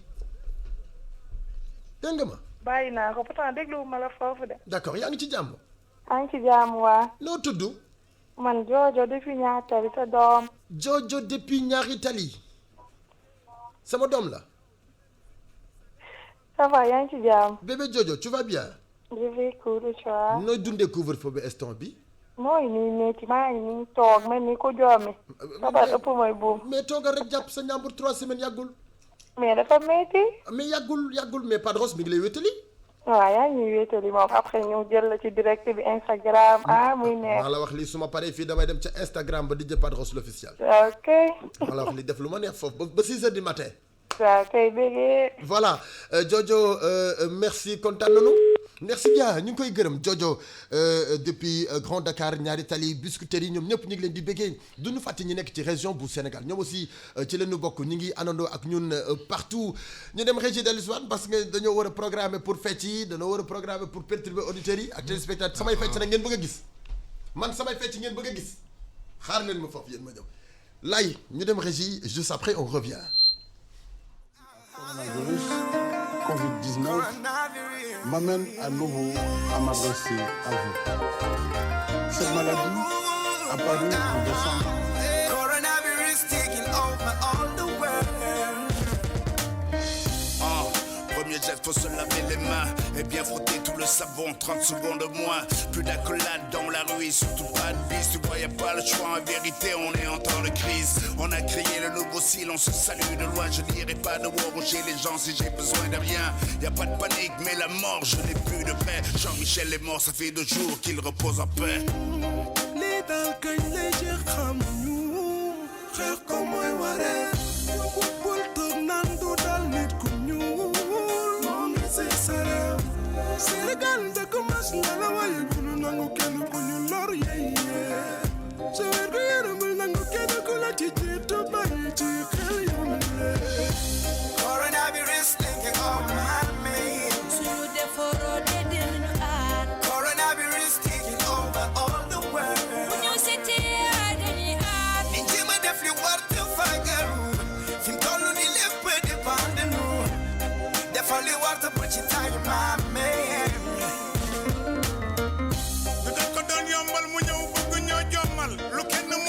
yàlla nañu buur bi yàlla rus man de pare naa man daam ngir corona bi feebar bu doy waar bu jaral li si xaar naka ñëpp waajal kat balaa mu ñoo jaaxal kat nañu raxas xol yi fóot xel yi wàññi dem ak dëkk bi jotaay bu bëri bi nuyoo bu rëy gala nañu ko wàññi buñ ko defee daal gëm naa ne corona dina xam coronavirus mi ngi fii ak fe fagaru leen balaa ñoo gën di dee jamono bu ne si bu si bak bala sukku leen ñaan delloo xel bi yàlla coronavirus lembe ne réew mi jëlal matuwaay yow doomu réew mi na nga fagaru muy man di yow mi yàlla musal ñu ci jàngoro bi coronavirus taking over my mind suñu defaroo de dinañu aar coronavirus taking over all the world bu ñu seetee dañuy aar ni jéem a def li war te fagaru fi mu toll ni lépp dépend de nous defal li war te bu ci taay maame yàlla yow su la neexee ci benn waxtu yow daa nga ñëwoon ki nga doon tey gis nañu tey xam nañu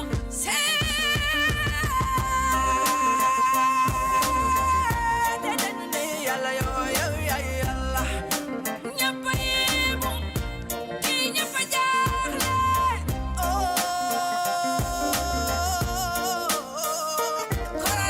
jommi ci lii lëmbe àdduna bi bawul franchine njaago juif ak xeetu na bi mi ngi fàdd di rey yàlla yërëm ñu tey ñi ci jote dee ma ñaan nga xaare leen ak jënda fii ñi ci des pour ñu mujj na loxo yi set jotaay bu bëri nit mu farale virus bi di fekk xamul ku ñuul ak nit ku weex corona bi bett nañu te yee nañu wàññu àdduna yëpp benn lañu kon ñoo ci des coronavirus xamul nit ku ñuul xamul nit ku weex kon nag lii bett nañu waaye nag nañu xeex ak moom ba génne ko ci àddina nañu xeex ak moom ba génne ko fii ci Sénégal jamono ji nag àddina bi toj na ndax ñëpp a ngi toog ak njàqare yéen yàlla suñu borom dina indi saafara léegi incha allah. am naa garab bi man. am nga dal la. garabu coronavirus. mooy lan. man am naa garab bi. dogo. anti coronavirus. dogo. baax na arrêtel. ñi di génn fii naan am naa garab bi diwoo leen lii naan leen lii kërëb bu leen déglu ñooñu. baax na daal déglu ba fii anti coronavirus. mooy bu weekend bi jotee. 22h pile 22h30. waaw nga toog xaar ba ma ñëw. ok d'accord ba tey bu la neexee de. mën naa ne de. waaw maa ngi nii. waaw mën naa ne. ñëpp toog seen kër. l'animateur du peuple toog jàkkaarloo yéen. waaw di leen bégal. mais loolu du anti coronavirus. anti coronavirus la. mais nag ni ko jàpp ni doxal léegi mu dañ de. instant bi moom mu ngi wàññeeku de. instant bi stress baa ngi dañ. mu ngi dañ baax a baax feebar bi daf leen stressé. c'est vrai de. c'est-à-dire ñi ko amul ñaanuñu ko yàlla kenn bu mu ko amati ci barki yaa rasulillah. amiin waay mais ñi ko amul dañoo stressé ba mel ni ñoo ko am. dëgg la de. parce que à tout moment da ngay tiit. dañoo ragal dee nag. mais c'est normal. Sénégal a ragal dee. c'est normal. c'est normal ku ci bëgg a mucc kay noonu ngay def allo. baax na daal. allo. oui ça va. Adja ça va. yaa ngi ci jàmm. maa ngi sant yàlla bu baax. ci la nekk. ñu ngi sant bu baax noo tudd. maa ngi leb tur bi. yaa ngi leb tur bi fooy wootee. Touba laay wootee. yaa ngi wootee Touba. maa ngi wootee Touba. naka Touba ba respecté ngeen couvre-feu bi rek. bien sûr respecté nañ ko bu baax a baax. Touba danoo yaru bu ñu leen waxee toog leen rek dañuy toog. waaye dama si dem na 88 628 38 38 sànq ba léegi ñu ngi insister pour jokkoo ak ñun donc ñu ngi leen di xaar ci gin mais bon. yes. playal ma Sidi Diop boobu yow.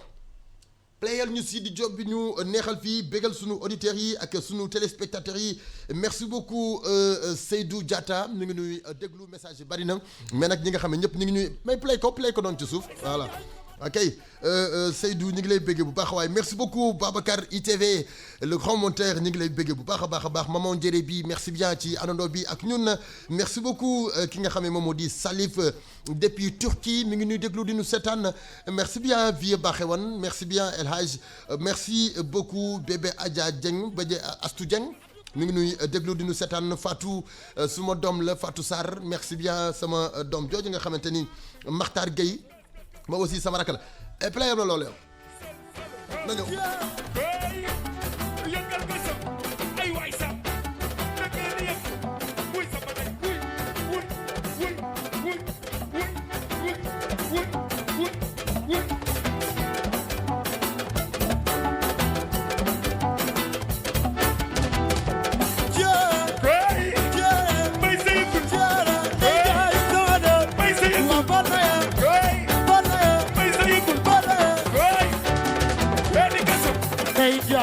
Sama doom la waa ban yaa borom daal daja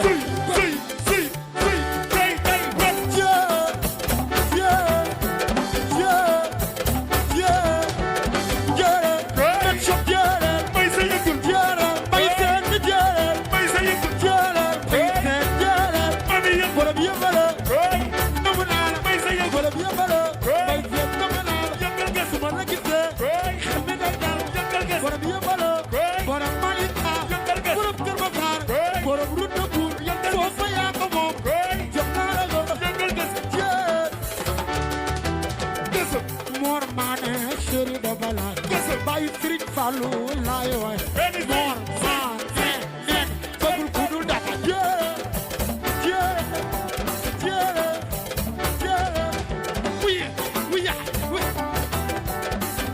wuy sa balay wuy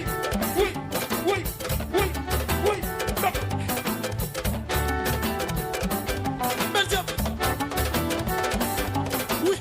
wuy aman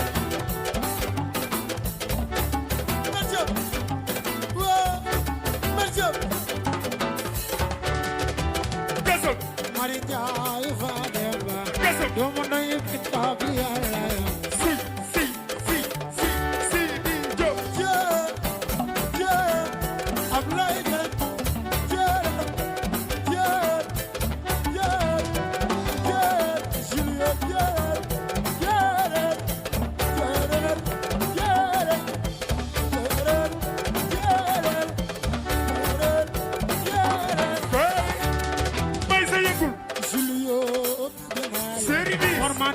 dama bëgg ne moor nee na fu yul day jëy bale bale merce bale ana kenaan bëgg ne gënaagale bopp yaa yu fi naa gënaagale gënaagale yëngal gëse gënaagale bopp yaa yu fi naa ba faagale faagale yëngal gëse kutsale bopp yaa yu duule yëngal gëse duule dundal ñaari yoon yëngal gëse happy birthday dundal ñaari yoon may sa yëngu mesere mesere may sa yëngu kutsale kutsale may sa yëngu papa bay bëgg naa la yëngal gëse papa bay metsam xadi sada yëngal gëse xadi sada metsam xadi sada yëngal gëse yalala metsam yalala yëngal gëse yalala metsam yëngal gëse yalala metsam yalala yëngal gëse xadi sada metsam yalala yëngal gëse yalala metsam yëngal gëse xadi sada sama dam yëngal gëse xadi sada sama dam sa di kay kay kay kay yalala yalala yalala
waay Salim waay waay Salim waay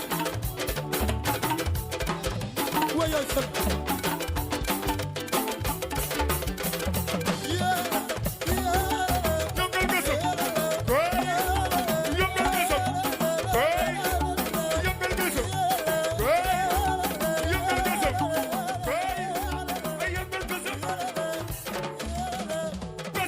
Mari Njaay fa demba doomu ndey Binta Ablaye Jengo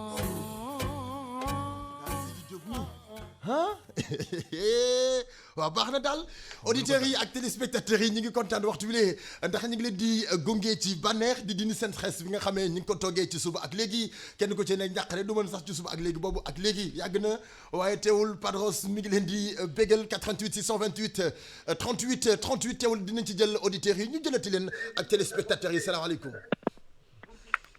allo allo allo allo. ça va bien. waa Mbaye Dogo. waaw mais kii kan la. waaye yéen lii lan la. ah laaj ko sa doom ji toog. kontaan naa. gis nga de ñu ngi nii nekk def lu. mère bu gàtt bi. yow bàyyi ba man sa doom ji de boo déggoon lim lay yàq fii. waaw mère bu gàtt yow nooy dundee couvre-feu bi. xanaa toog sama kër sàmm sama njaboot. maa la wax li noonu de laay doxalee. am nga fulla de yaay def ko. bi laay doom noonu laay def. juumoo de. mais nag noonu moom baax na ci. gis nga. ndax xale yi tamit il faut ñu yaru. te xam ne ñii def aar. suñu wér dong la jaamu yàlla yi bëgg. c'est vrai. xale yi nañu gën a respecté police yi. parce que ñoom ñoo yor suñu kaaraange. c'est vrai ñoo yor suñu kaaraange. xam nga bu du toon feebar kenn sañul ne. 8h pile gars yi nañ tëddi. c'est vrai. kon nañ xam ne feebar moo wàcc ci dëkk bi. ki ko wàccee mooy yàlla suñu borom. ñu ñaan yàlla rek yàlla teggil ñu ko ci barke Seydina Muhammad. sallallahu taala alayhi wa sallam ñi ci jot tamit yàlla wérloo leen. ci barke Seydina Muhammad. ñëpp ay wér incha allah. yàlla aar ñu ci musal ñu ci balaa bi fi wàcc daal yàlla mi ko fi. d'accord ci barke yonent léegi lan nga ma mën a wax ci jamono ji ñi nga xamee bu nu daan musaana wàcc kilifa yi wala borom kër yi sax bu nu musaana wàcc du ñu toog seen kër dañuy dem taxawaalu ji bàyyi kër gi xale yi foofu ak soxna seeg ñoom seen tey fi mu ne nii ñu ngi koy def malgré. mais bébé. waaw. ba xam nga ne lii moom marié yi. waaw. muy soxna yi ñoom ñoo ci gën a neexle. ci la ñu war a profité nag. am nga góor ñoo xamante ne dañoo mel ni Bokar Diack. baax yaru bu ñu wàccee taal nañ seen oto ñu yor ay moto taal seen moto ñi nga xamante ne dañuy jël taxi taxawaalu. taxawaalu ji nañu. mais jamono yi ñu nekk ku fi taxawaalu dootoo ko defat. maa la wax li ndax armée bi moom dañ cee jël seen matukaay. tax na nit ñi daal xam naa ne marié yi daal ñoo ci gën a neexle muy soxna yi. ndax jamono jii may wax ak yéen. gaa yaa ngi toog seen. di tëdd seen lal ak seen soxna di seetaan Badou Rose ak Bokar Diack yuy tëj àdduna bi. mais est-ce que du période bi jigéen ñi dañoo war a profité pour neexal seen jëkkër yi ngir bu couvre-feu bi jàllee ñu mën a seen jëkkër yi mën a toog seen wet comme ni ñu ko doon dundee ci couvre-feu bi. ba xam na ne comme soldat yaa ngi ci ci mbedd bi. waaw kon soxna yi nañ nangoo doon seen soldaaru borom kër. kon match ba tas na. di leen toppatoo di leen neexal. gën a farlu ba ëllëg. bu kii couvre-feu bi dañee ci àdduna bi. soxna yi. commencé waat di nekkaat ak seen soxna seen borom kër yi nañ nekkee woon ak ñoom. maa la wax li nañu profitoo neexal daal. teg leen luñ leen mosula teg ci àdduna. waxuma nag lu métti mais na doon bànneex. xale jigéen ñi profitoo leen neexal seen jëkkër yi di leen toppatoo. dañu daan dem di am ji beneen kër seen kër gel yeeg seen kër kii yeeg yooyu ngeen den di leen ko defal. waaw parce que fi mu ne nii. profitoo la de kenn dematul doxaani. déedéet kan ma ko sañ. duñu ko nëbb moom dañu koy wax ci digg bi. kenn dematul di labati ji. wala boo wàccee di taxawaalu ji. moo tax wala boo wàccee liggéey dem di toog ci angle koñ ba. moo tax nag ku fi amoon faru borom jabar doo ko defati. doo ko defati salaamaaleykum. weddi na la rey. allo. allo. oui. waaw sëñ bi nga def. ñu ngi sant yàlla bu wér a wér. waaye man damaa waar waay bi. lu la waar su ku baax. ma dem naa sax soxna si tëdd. dégguma. borom mbàjj ma maa ngi ci ginnaaw soxna si tëdd. yaa ngi ci ginnaaw soxna si tëdd. waaw. te li ngay def nii daawoo ko dund. du moo si dem na. borom mbàjj ma la démb. du moom de. moom la ci keneen la borom mbàjj ma la. moom la. 88 628 38 38 salaamaaleykum. waaleykum salaam. ñu ngi lay ziar ku baax. yàlla nangu ziar. noo dundee couvre-feu bi. couvre-feu bi respecté règlement yi rek doom day. président la président la Papa Ndiaye Papa Ndiaye. Papa Ndiaye ba réglé nga Papa Ndiaye. Papa Ndiaye ni nga gàttee noonu nga sobee. Papa Ndiaye fu ne ngay dugg. Bokar maa ngi lay ziar de. mais da lay ziar Papa Ndiaye. mais yow copain dafa mel ni gisoon naa Alsaan ci ruq bi de. waaw Alsaan mi ngi ñëw dafa dem defare ji kii rek ay ñoom café ak yooyu mi ngi ñëw léegi. ay Alsaan na moytu photo bi de. na photo ban ci ban photo noonu. Papa Ndiaye. maa ngi non booy xoolal déglu leen ma nag bu la ma sorxee de. non ba na wax loo waxal photo bi. da ngaa wax te coupé. yow waxal rek moo wax ci photo bi. non doog da ngay rëj dijj marine rek waxal. Papa Ndiaye. bari ban photo lay wax. fi mu toll dama jaaxal di ban photo ngay wax Papa Ndiaye. non yow Bokar wax maa ngi yow de moom laay waxal. ceene rek man kilifa laa de. kilifa la ci réew mi de l'animateur du peuple. non xam naa ne kilifa la ci réew mais thème bi nag sa thème la yaa ko moom de doog a jëlal lépp. léegi Papa Ndiaye. loolu mën a wax ci jamono ji. couvre-feu bi ak ni ngeen ko doon dundee avant couvre-feu bi. mais non couvre-feu moom jàmbaar. nit ku nekk sax da ngaa war a couvre-feu sa bopp avant tout d'abord. parce que tamit sooy seet nii ndimbalu ñun ñëpp la. parce que tey yow bu fekkee liggéey nga ba wàcc. waratoo am occupation pour dul sa biir kër ak sa njaboot. waaw. donc loolu moom avant pendant et après dañ ci war a veiller. d'accord comme fi mu ne nii kilifa yi mën nañu profiter di partager ak seen famille ngir bu jeexee ñu tàmm habitude boobu. non bañ nga ba wax ni kilifa moom dañ koy fekk ci biir kër. mais non am na ñoo xamante ne ay kilifa lañu ci seen biir kër mais bu ñu génnee ci biti duñu doon kilifa nag. mais kooku des na góor matul kilifa. mooy li ma la wax bu ne dañuy nekk di seen biir kër gi di wax ne ñoom ay kilifa doon di joxe ay ordre non defal ma lii kërëm nangam sangam bu ñu ñëwee yëngal kër gi toj kër gi te fekk defuñu salaamaaleykum ci kër gi li ñu waroon def lépp def nañ ko ca àll ba. waaw c'est ça que je l'ai dit moo tax ma ni la li ngay woote ci biir kër gi moom nga war a wuyoo ci biir mbedd bi. loolu la rek parce que lii nii moom du question de kilifa ak ñàkk kilifa. nit soo liggéeyee ba wàcc. veel ak sa njaboot. ki jàngi di nga xam ki jàngiwul di nga xam. naa la wax li donc ki correct di nga xam ku correctul di nga xam mais boo veillul ci sa njaboot ëllëg di ñëwee ni la moo def lii bul ŋaang bul laam-laamee ak settel. maa la wax li waaw parce que tamit ñàkk veille ci ñoom moom mu la ko yóbbee. waaw. donc maa ngi jaar ñëpp merci beaucoup coupel. tonton Lébu maa ngi ziar Maman Diouf Nder sama xarit bi. Papa Ndiaye. neen attaque photo bi. fii du ko Papa Ndiaye. ah. fii du rajo dédicace ak télé dédicace de. wax sa fula couvre-feu bi sa bos la de. coupé. xanaa moom gëj na laa gis de wala gëju laa gis. coupel. comme yow rek ni ñu la gëj a gisee rek. yow bokkal yow léegi. Papa Ndiaye yaa raw marine yow saf nga def. Papa Ndiaye maa tay. Papa Ndiaye. loolu ma saf. coupel. yow bokkal. yàqu nga léegi yaxeet. merci beaucoup jërëjëf coupel ma Papa Ndiaye yow coupel ma ko 88 628 38 38 ñu jëlati benn auditeur daal di dellu si waat ci régie juste après ñu doogay ambiance tey moom dama am envie fecc léegi nag comme que fecc gu ma xam nga ñëw fecc léegi préparé leen Fatouche ñu ngi lay béggee bu baax mi ngi àndandoo ak ñun salaamaaleykum. waaleykum salaam. yaa ngi ci jàmm ku baax. waaw maa ngi ci jàmm bu baax. noo tudd. maa ngi tudd El Hadj Modou Touré Touba. El Hadj Modou Touré depuis Touba. waaw. mais El Hadj Modou Touré yow borom soxna nga wala.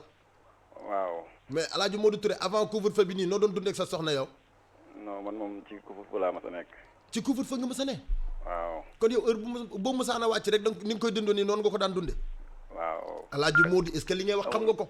amul changement ci man moom xanaa di wax askanu Sénégal bi rek. ah. waaw. El Hadj Modou madame ma ngi lay déglu te kooku mi ngi lay déglu. non man nekk ma ci yooyu mais damay wax tuuti rek comme damay des fois damay faral di suivre seen bi. d'accord. mais may sensibiliser xale yi en même temps. parce que it damay def faral di wax. en même temps Facebook yooyu noonu. may wax xale yëpp comme ni ñuy def fan ñoom policiers yi mel noonu. waaw rafetul dara daal. très bien. ñoom it nañu toog seen kër yi. xam ne ay responsable lañ. surtout nga xam ne nit ku ci nekk. maanaam sa réew. su bëggee daal da nga ko ci war a jàppale daal. doon responsable du nekk xale. voilà. léegi nañu toog suñu kër yi. bu fekkente ne dañoo am ay farata yoo xam si bu ñu ko ñàkk bañ a dox mel ne nga war jënd ordonnance. wala sa soxna war a dem ci médecin yi wala yu mel noonu. nga ñaan daal nga demandé. lu dul wala yu mel noonu. lu dul priorité waroo génn nga teel a def demande autorisation ci préfet wala yu mel noonu. très bien. voilà mais leneen li may waxaat mooy comme ci seen bi. comme en même temps maanaam daal rythme bi bëri na trop daal comme musique bi nii ak jamono gi ñu toll nii. fecc meek yooyu noonu. El Hadj Modou. waaw xam nga réew mi fi mu ne nii dañoo toog ak ci stress. waaw ginnaaw bu nu waxtaanee ba ak ñoom ba noppi. faaw ñu xaw a dàq tuuti stress bi ndax fi mu ne nii stress bu bari sonal na ñenn ñi. comprendre naa loolu sax mais. waaw comme stress bi nga wax noonu. d'accord damaa gis ne maanaam bépp yi Sénégal yi dañu leen di bëgg daal maanaam boo ngeen nekkee. xam nañu loolu am stress ngeen nekk di cëpp yu mel noonu nit ñu war a xalaat dépasse. wuñ ko ngeen nekk di cëpp ci kaw nit ñi yu mel noonu daal. waaw léegi defal naa ko El Hadj Modou. waaw boo naree boole xalaat dépense. feebar bi perturbé sa bopp. amoo dara loo dugal ci sa poche ba pare bugg ko booleeg stress est-ce que loolu dina mën a dem. non maanaam. bon li may wax daal mooy que ne maanaam il faut que daal ñoo xam ne daal. réew mi dafa nekk ci. wallaay ni nga ko waxee noonu la ñu ko xamee. waaw maa ngi jégalu li nga wax ni lu am solo la waaw. jërëjëf ñu ngi koy bëggee merci beaucoup El Hadj Modou ñu ngi koy gërëm bu baax li mu wax ni c'est important mais réew mi mënuñoo boole lépp. day métti ba pare bëgg a toog ak stress. day métti c'est important c'est impossible. dëgg la nag wax dëgg li mu am na solo macha allah mais jamono jee ko laaj. jamono ji dafa laaj nga décompresser gars yi. ñu lay xool di kontaan di am seen xool di féex ñi fàtte yenn problème yenn détails yi. dëkk bee toj daal El Hadj. mais xam nga fi mu ne nii. ñëpp bu nu jaaxle. perturbé man en tant que animateur ma ñëw waxtaan ak askan wi ërtal leen wax leen sensibiliser leen wax leen feebar bi fi mu toll ak dayoo feebar bi. boo leen ërtalee ba pare nag. faaw nga dalal seen xel waaw mooy yoon. teewul nag réew mi teewul xam nañu feebar bi dayoo gi mu toll. ak fi mu yegg. donc ñu ngi koy gërëm bu baax a baax yeneen auditeurs yeeg téléspectateurs yi ñu ngi leen di xaar ci 88 628 38 ñu dem régie. seetaan benn vidéo juste après bu ñu dellu si waatee wala ñu jël auditeur bi ba pare allo. waaw. na nga def ku baax. maa ngi fi. ñu ngi lay siyaar bu wér waaye noo tudd. comme que dem na ñu xaraat keneen ñu dem régie seetaan benn vidéo juste après on revient mën a terminer en beauté bu ñu terminer en beauté nag foog ñu kii ko allo. allo salaamaaleykum. maaleykum salaam. sëñ bi na nga def. ñu ngi sant yàlla bu wér yaa booy. ah macha allah yàlla dolli. macha allah tur bi. madame non bii mooy Zeynab. pardon. Zeynab mais Zeynab yow madame nga de yow wala kii mademoiselle. ah yow madame tamit. ah mademoiselle léegi yow tout à l'heure yaa ngi nar a wax Zeynab madame. ah madame Zeynab. madame waaw. ah madame nga. waaw d'accord madame léegi yow Zeynab nooy dundee couvre-feu bi ak monsieur. comme ni toujours.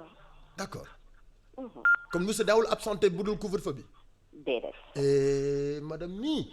madame c'est madame comment yàlla dafa def ne këram mooy havre de paix. ndeysaan. moo tax bu wàccee day daw ci moom. oh macha allah. naka ngeen di dundee période bi ak famille bi. sant yàlla bu baax donc man li ma bëggoon a wax rek mooy na Sénégalais yi jël tuuti conscience. xam na li état wax. c'est vrai. ñun ñoo ko waroon jëfe njëkk avant état bi du ko wax c'est vrai. parce que. sa sécurité bopp sa santé bopp c'est avant tout. mooy nga protéger sa bopp protéger les autres.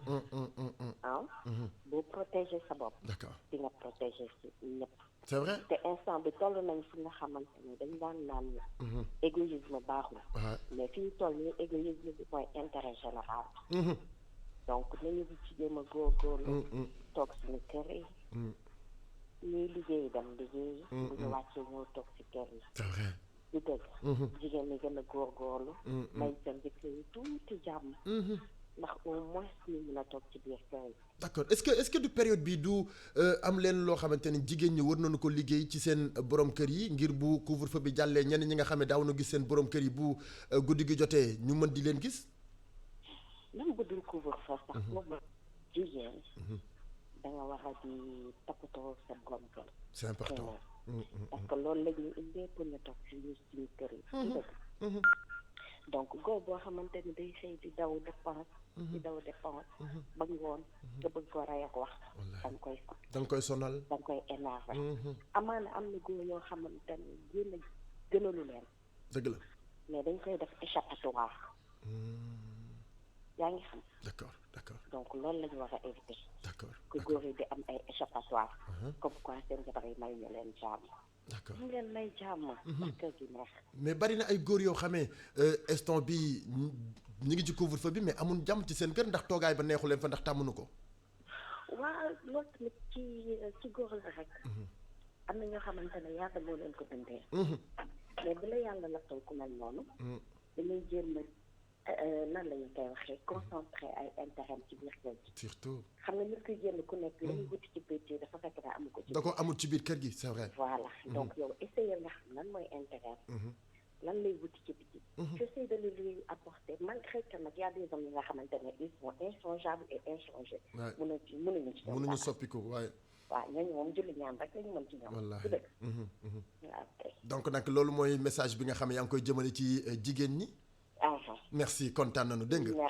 merci beaucoup aussi li mu wax c'est important nanu delloo si waat xel yi bu baax a baax te xam ne lii yàggul doon na ko teg suñu kaw ngir ñu mucc ci li nga xam ne moom moo di feebar bi comme nag bu ñu génnee ñi nga xam ne ñoom ñoo di takk teer yi ci mbedd mi ñi leen dem leen ngeen xool bépp sénégalais boo xamante ne génn na ci mbedd bi ngeen daqaat ko mu dugg biir këram waxuñu policiers yi ñu génn ci bit di ñu dóor waxuñu policiers yi ñu génn ci bit di xeex ak ñun waxuñu policiers yi ñu génn ci bit ñu di leen kokkali dañu leen ni génn leen ci biti ngeen dem xool yi li nga xam ne moom moo di sénégalais yi ngeen surveiller ñi nga xam ne ñoom ñoo dëgër bopp mel ni Padros bu nu diglee lenn ngir suñu kaaraange duñu ko def donc nag respecté leen li nga xam ne moom moo di consigne ñu teg ngir jëmale ci couvre-feu bi nga xamee woote nañu ko boobu ak léegi mi ngi bëgg a yàgg waaye tamit lu mu gën a jeex daal ñu jël parce que fi mu ne nii daal xaw na sonn yàlla na feebar bi génn ci Sénégal ak jàmm salaamaaleykum allo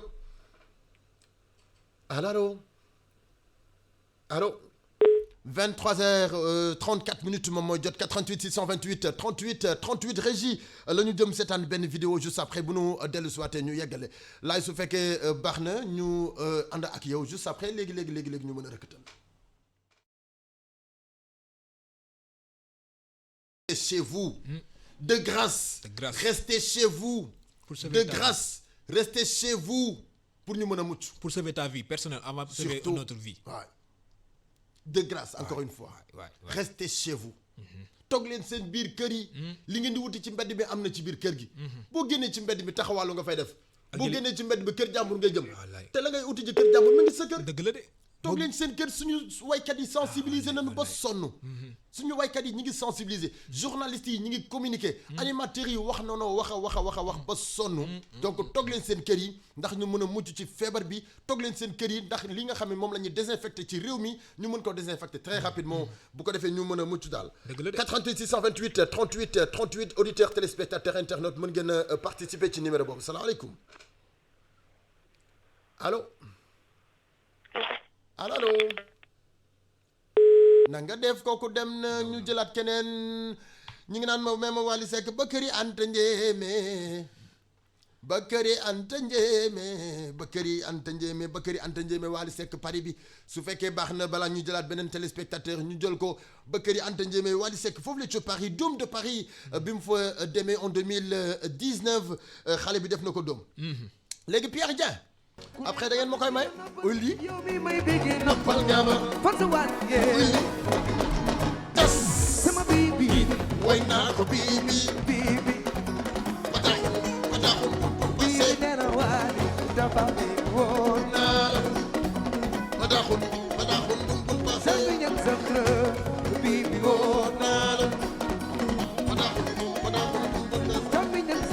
Ali Omar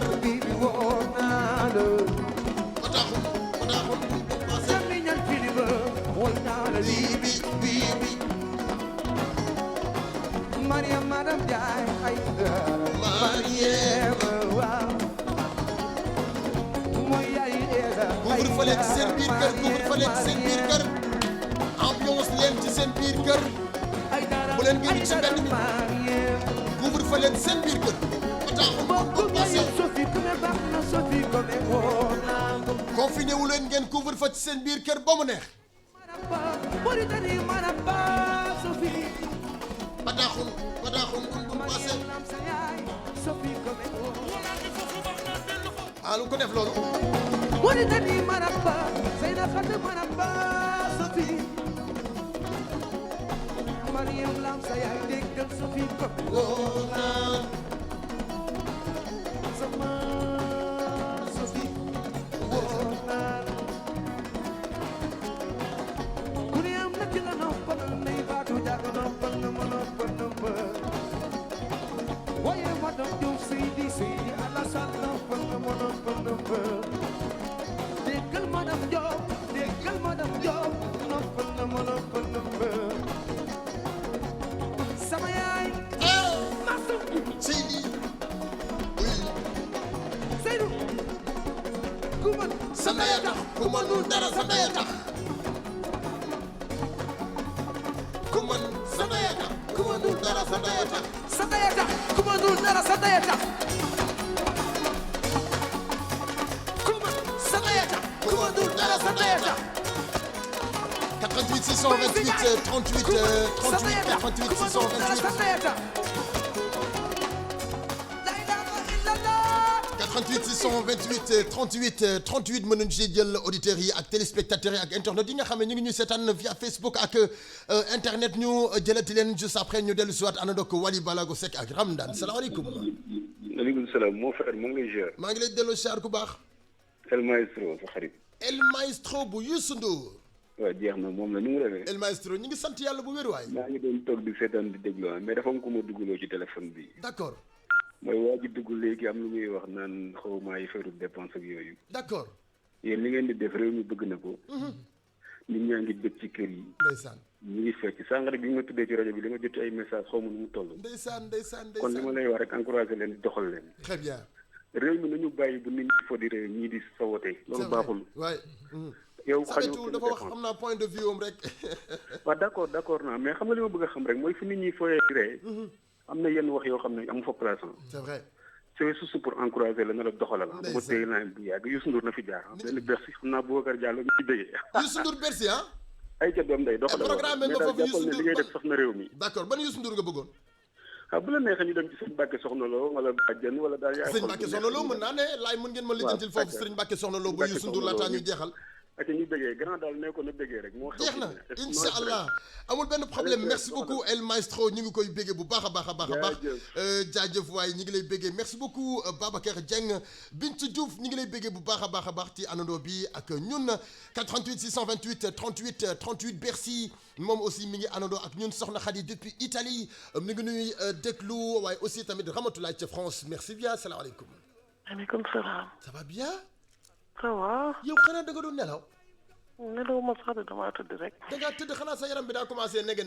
waa gis nga loolu dafay dee yàgg. xanaa 20h ba léegi nga commencé tëdd. dafa leer 20h mooy la quart ba tey. yow da ngaa télé confiné wu na da ngaa télé confiné. nooy def. mais mënoon ngaa bàyyi ba ay côté 22h yooyu nga xaw a tëdd tuuti après yeewu. wóoru. da ngay bañ sa far rab bi génne la ci mbedd bi. dafa leer. far rab des fois day invité waate ci mbedd mi li lay génne ci mbedd bi doo ko xam. gis nga loolu. man leer na ma ni ñi ñu doon dóor ci mbedd mi. tey ñoom ba ñuy génn tooy ñu ko. du seen sago waaw du seen sago. mi ngi noonu nag. waaw wax nga dëgg de yaay de fii. ma ne ko mi ngi noonu nag wóorul. waaw kooku kan la. Bercy Gueye. waaw Bercy yow pourtant ñu ngi nii de Bercy lañ doon dem ak Youssou Ndour léegi foofu lañ doon dem Bercy Youssou Ndour. maa ngi nii. ah. kon te noo yem Dakar rek ndax Bercy ngi Dakar. comme Bercy ñëw na kay waaw Bercy ngi Dakar waaw. ñu yem Dakar. Bercy yow da ngay seetaan wala da ngay déglu. non damay seetaan. da ngay seetaan.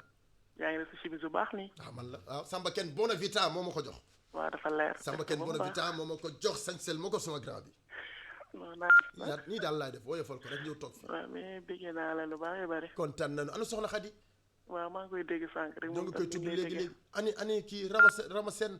Rama waa moom tam elle va bien. ndeysaan ñu ngi koy nuyu bu baax ñu ngi ñuy seetaan. ñu ngi bëgg lu bari di la wax. kontaan li ngay def nice na. merci beaucoup merci. ñu wéetalee neex na. ba sa stress bi ngi dañ rek.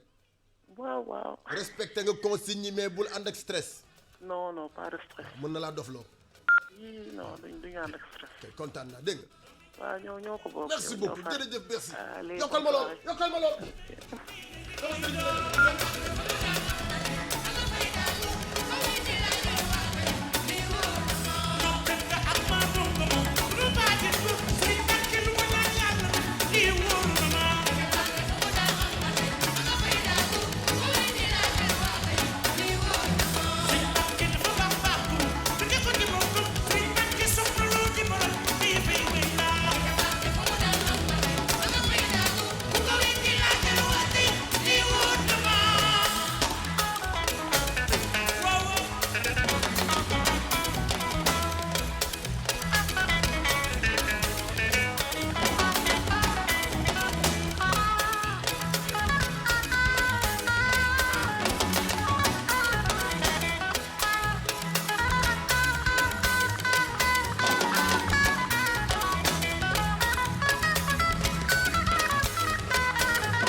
Est-ce que vous êtes là?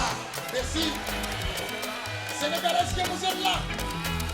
Ñu ne ma oui.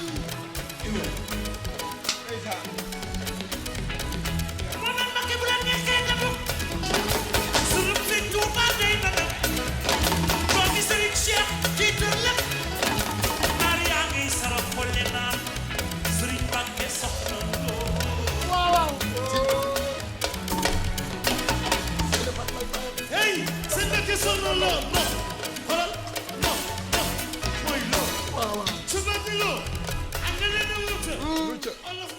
dëggal li kookoy Serigne Mbacke Soxna Lo moom nag la ñu doon way ci way woowu ñu ngi ciy bégal bu baax képp koy taalibe Serigne Mbacke Soxna Lo li tax ma jug ba yàggaayu nag mat parce que man taalibe Serigne Mbacke Soxna la Soxna Lo la ndeysaan waaw way bi nag daa jërë taalibe Serigne Mbacke Soxna Lo bu mag a ngi nii ndeysaan ñu ngi ci nuyu Pape bu Mbaye taalibe Serigne Mbacke Soxna Lo Khadim Mbaye duñu ko fàtte ak képp koo xamee rek mi ngi nuyu seetaan di taalibe Serigne Mbacke Soxna Lo toute la mifa Mbaye Moustapha Mbaye ñu ngi leen ci bégal bu baax Abdourahim Mbaye ak ki nga xam ne moom moo di Pape Modok Maraaj ñoom ñëpp ñu ngi leen di siyaar bu baax ay taalibe Serigne Mbacke Soxna Lo la ñu ndax seen baay ba buggul woon ku dul Serigne Mbacke Soxna Lo gaynde Fatma ki nga xam ne moom moo di Daouda Mbaye mu Serigne Touba donc nag 88 628 38 38 ci la ñuy àndandoo ak auditeurs yi merci beaucoup Lobé mi ngi nuy déglu c'est de la part de suñu xarit boobu nga xamante ni mi ngi nuy seetaan ki nga xam ne moom moo di Ndeye Soxna Seck ñu ngi lay siyaar bu baax waaye c'est de la part de Lobé doomu Ndeye Lobé salaamaaleykum. maaleykum salaam Padros. ça va bien. ça va si loo ne. akal ma tudd ça va cool. ça va. kii du Zahra Mbaye. man la kay ça va. mais dégg naa Kaolack ma ngay riir. ñi riir kay instant yi kay yaa ñu wéttali. ñii ñi ngi déglu ci rajo bi ñii ñi ngi seetaan ci télé bi. waaw ñun de ñu ngi ko jàpp ci télé bi rek toute la famille ñi lay seetaan. kon yéen ci télé bi ngeen ko kal. waaw ñun ci télé bi lañ ko. ok applaudissez tàccu leen waa Kaolack. Kaolack applaudissez tàccu leen seen bopp. bon fecc rek lay jàng kii. Zahra Mbaye waay. daaneel bi mu daaneel léegi rey na ma. roj ca ci cag roj ca ci cag. Zahra naka Kaolack mu ngi neex. nii lay def. ndeysaan. déggal loolu. mais yaa ngi ci jàmm. kon maa leen gën a kontaan vraiment. toute la famille yéen a ngi toog di ñu seetaan. merci merci beaucoup Zahra Mbaye merci beaucoup message yi ñu fiy jot bari na lool. waaw kay yéen yónnee leen seen i message rek dinaa ko lire balaa may pare dégg nga salaamaaleykum allo. oui Aba. oui na mbadda. oui am seli dégguma pulaar damay sëb rek. ana naa ni pulaar. waaw ku baax oui ba dégg ma. waaw wax ma. maay wax léegi nga dégg. ay ci léegi waxal. xam lu ma neex. lu la neex nga ni waaw. waaw benn affaire rek moo ma neex. yaa ngi dégg de. man tàmm communiqué ci téléphone yi. Samba. tàmm communiqué ci téléphone. ah tàmm communiqué ci téléphone. waaw sa thème tey daf ma neex xam nga dafa mu neex ma. sama thème bi moo la neex. waaw thème bi xam nga leen rek moo ci intéressé xam nga lan. waaw. dañoo nekk ci benn période. waaw boo xam te ne nii sensibilisation dafa war a d'accord. li ma ci gën a neex mooy buñ ci jógee ah. waaw yàlla ci yàlla génne jàmm ak salaam ah. mais toujours nag ñu tiré ci ay leçons. bu gars yi di fàtte. loolu rek laa la boo jox envoyé ko gars yi. bu gars yi di fàtte. waaw bu ñu gars yi di fàtte. d'accord ñu tiré leçon ci luñ jaarul ne ñu ci tiré leçon. d'accord pour le d'accord futur. jaar bi ñu jaar nii. waaw voilà ñu tiré ci leçon pour bu jeexee. bu jeexee. très bien lu am important. nañ ci tiré leçon ah. pour l'avenir quoi ah. très bien. merci beaucoup. loolu rek laa doon envoyé fan ngay wootee. man maa ngi nii HLM Grand Yoff. HLM Grand Yoff noo tudd. Abdou Aziz Seck. Abdoul Aziz Seck. waaw. mais Abdou Aziz. oui. yàlla na nga mucc ci feebaru coronavirus. amiin ñu ñëpp. yàlla nañ ci mucc ok. ñu ñëpp. li mu wax ni c'est important. am na solo macha allah. bu nu jógee ci feebar bi. nañu bàyyi xel li nga xamante ni moom moo di comportement yu ñu jot a jàng fii. pour après. waaw parce que fi mu ne nii feebar bi mi ngi ñu jàngal ay comportement yu bare. su ma xoolee mi ngi ñuy jàngal régler. waaw surtout mi ngi ñuy jàngal set. mi ngi ñuy jàngal éducation ci comportement. mi ngi ñuy jàngal ay jikko yu bare. ba ci biir kër yi. ay jikko yoo xam ne daaw ñu ko jàngal sax. tey feebar bi mi ngi ñu koy jàngal forcément. ba pare daf ñoo dimbali ñu booloo boo su ma xoolee barki dem opposition bi desaan ku ne dem seeti Macky Sall xoolal opposition bi ak Macky ni ñu meloon avant ak tey ni ñu boole nekk benn waykat yi nekk nañ benn opposition bi nekk benn Sénégal ñëpp nekk nañ benn. xam nga lu tax loolu parce que ñoom ñëpp Sénégal moo leen ñor allo Padros mais wala boog ndax la ngeen mais maa ngi nii di cool gaen waaw maa la ko bàyyi mais wala boog da ngay seetaan wala da ngay déglu maa di leen seetaan di leen déglu yaa ngi seetaan di ma déglu di ma koj ci internet bi di ma koj fu ne Omzo Chat la Omzo Chat mais Mr Omzo dama est-ce que dem na sama xarit bi Omzo Chat Omzo dellu si waatal balaa ñuy jeexal rédaction bi dañuy ñëw léegi def journal jottali nu flash bu 20h bi bulletin la salaamaaleykum Touba Garas Daaru Touba Garas Daaru ci ñaan Macky Sall mu yàgg fi lool Macky Sall yàlla nga fi yàgg Serigne Mariam Faye Sall te wér waa ñun ñi famille bi lan bokk ñun càllee ni famille ban wax dëgg yàlla fi mu ne nii moom tëju bi moom dañuy ñaan yàlla quoi ndax instant yi Macky Sall mi ngi dajale famille yi. ndeysaan mi ngi dajale famille yi. mi ngi dajale famille yi lu mu gëj a def. waay papa ak doom nijaay mag ak rakk ñëppay toog waxtaan guddi waaw toog nii ma di leen wéttali loolu neexul. waaw. waa Touba daal fi mu ne nii Touba Garaas Daaru ci jéemul gi. waaw ñu ngi leen di bégee nice. waaye Macky Sall yàlla na nga gudd fan waay. Macky Sall barki sëñ Touba da ngay gudd fan. Macky Sall day gudd fan yow. En tout cas corona am na doole waaye tamit liggéey na de coronavirus. d'accord léegi virus dama bëgg wax benn affaire Macky Sall dina gudd fan xam nga pourquoi ça boole na ay famille dëgg la de waaw boole na ay sëy defar na ay diggante yoo xamante ne daaw nu tuddante ci biir kër gi dëgg la de nii lañ daan rombante ci kër gi nii vif tey ñi ngi tuddante ci kër gi wallaay ndeysaan kii mi ngi naan defal ma lii kii di sant kii sa morom lii kii di saafonte ak sa morom di nuyonte di partagante di toog ci salon bi di waxtaan ensemble koo xamante ni daawul tuddante ak jabaram sax tey dina tuddante ak jabaram forcément waaw parce que mën na nekk ak nit ki pendant 24 heures doo ko tudd mënu nekk impossible daa mel ni instant bi nag depuis ba mu commencé ba tey chaque jour tabaski la may jox tabaski nu famille di dajaloowee noonu ñuy toog papa toog fii doom toog fii yaay toog fii terba toog fii dijaay toog fii ñuy partagé di waxtaan di pelloo am na solo daal corona am nag jëye bu doy waar waaye am na lu mu liggéey lu bari ci réew mi jërëjëf moo tax waa ji li bi mu génnee léegi li mu wax c'est important nanu bàyyi xel ci comportement yi ñu commencé am ci feebar bi ci comportement yi mu commencé jàngal nanu ko bàyyi xel bu jeexee ñu mën a respecté waat comportement yi yàlla nañ ko def teel a ñibbi suñu biir kër yi waaw toog ak njaboot gi di saafonteeg suñu njaboot di éviter di nuyonteeg jigéen tey góor ak góor sax duñu joxante loxo di éviter di nuyonteeg jigéen di éviter di dugg ci yenn yoo xamante ni ëllëg mën nañu indi ay feebar xam nga tey fi mu ne nii waxoon ma la feebar coronavirus rek mais yaa ngi moytu bépp feebar wallaay ndax set boo seetee ba dalee très bien waaw yaa ngi set à tout moment yaa ngi utiliser sa gel antiseptique moo xam feebar anti corona bi la moo xam beneen feebar la donc nag nañu gën a respecter li nga xam ne moom moo di consigne mais Bokar yeesaay ba suba loolu da ngaa bëgg a fecca waaw suba ak jàmm ba suba non ba kii ba vendredi ba vendredi waaw vendredi vendredi incha allah waaw mais man demain waaw demain incha allah demain 19h ba 20h 19h 20h45 demain ñu àndandoo 19h 20h demain incha allah ma dellu si waat ci rajo bi ak ci internet bi àndandoo auditeurs yi nga xam ne ñu ngi ñuy seetaan boobu ak ñu ngi ñuy déglu boobu ak léegi El Hadj Malick Diaw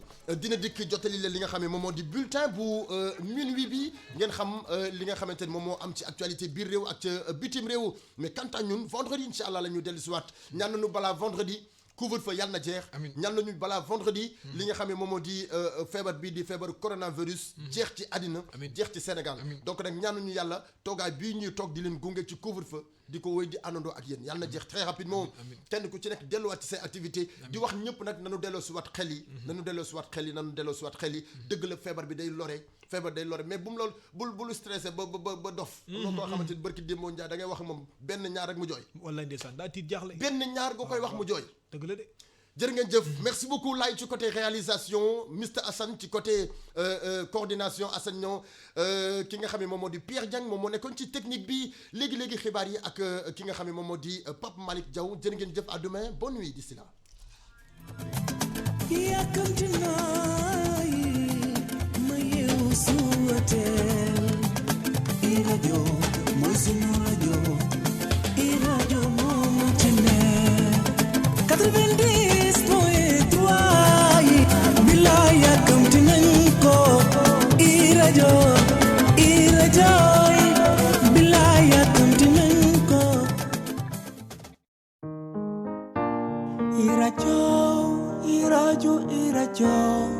déglul ma iradio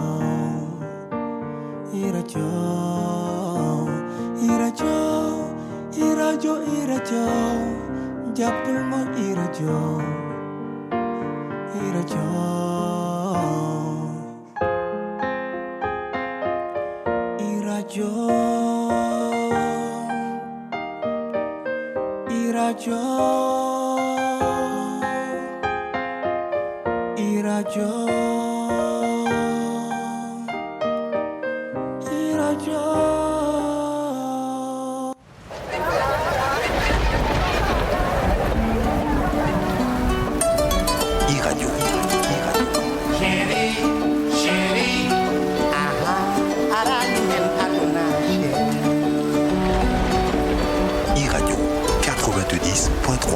Ici et ailleurs. E-Radio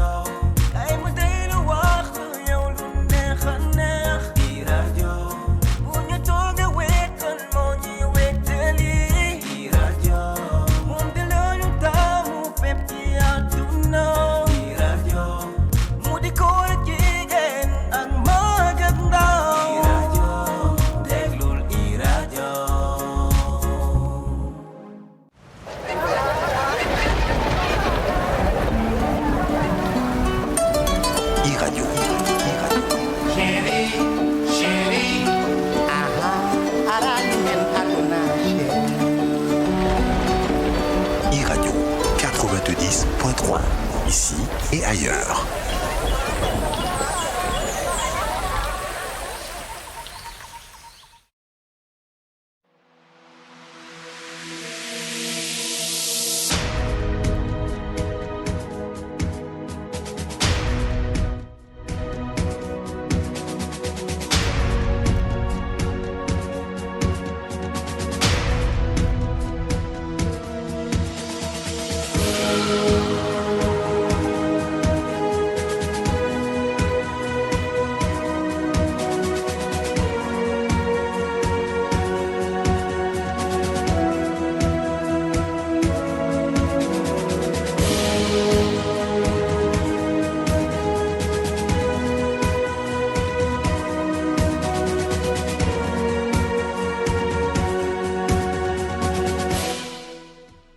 Bonsoir très chers auditeurs de la radio 90.3 et ITV.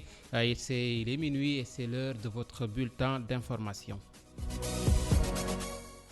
Tout d'abord, va-t-on vers la période des activités de Médis ou bien vers la reprise des activités de Médis Sénégal, cette entreprise qui produisait de la chloroquine au Sénégal. En tout cas, une rencontre est prévue entre le ministère de la Santé et de l'Action sociale et les responsables de Médis dans les prochaines heures. Une rencontre qui intervient au moment où la chloroquine suscite de l'espoir partout dans le monde. Au Maroc déjà, les autorités ont décidé de réquisitionner l'ensemble des stocks disponibles de Nivaquine et de Plaquenil. Les détails avec El Hadj Malick Cissé.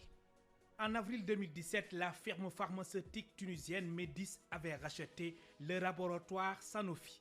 Objectif, se développer en Afrique subsaharienne pour une accessibilité géographique et financière du médicament à partir de sa nouvelle base sénégalaise. En plus, la nouvelle société avait promis de s'investir dans la fabrication de médicaments biosimilaires pour la prise en charge de maladies chroniques comme le cancer, le diabète, l'hypertension artérielle. 2 ans plus tard, ce rêve s'est brisé. La firme industrielle tunisienne décide de fermer ses portes. Elle l'a fait savoir le 15 janvier 2020 à son personnel à travers une note d'information. Le motif serait dû au fait que Médis a connu des pertes financières estimées à plus de 2 milliards de francs CFA. Pendant ce temps, plus de 320 travailleurs en chômage technique. Alors que se multiplient les essais cliniques pour trouver un remède contre la Covid-19, les autorités marocaines ont décidé de réquisitionner l'ensemble des stocks disponibles de Nivaquine et Plaquenil fabriqués dans le site industriel de Sanofi Maroc à Casablanca.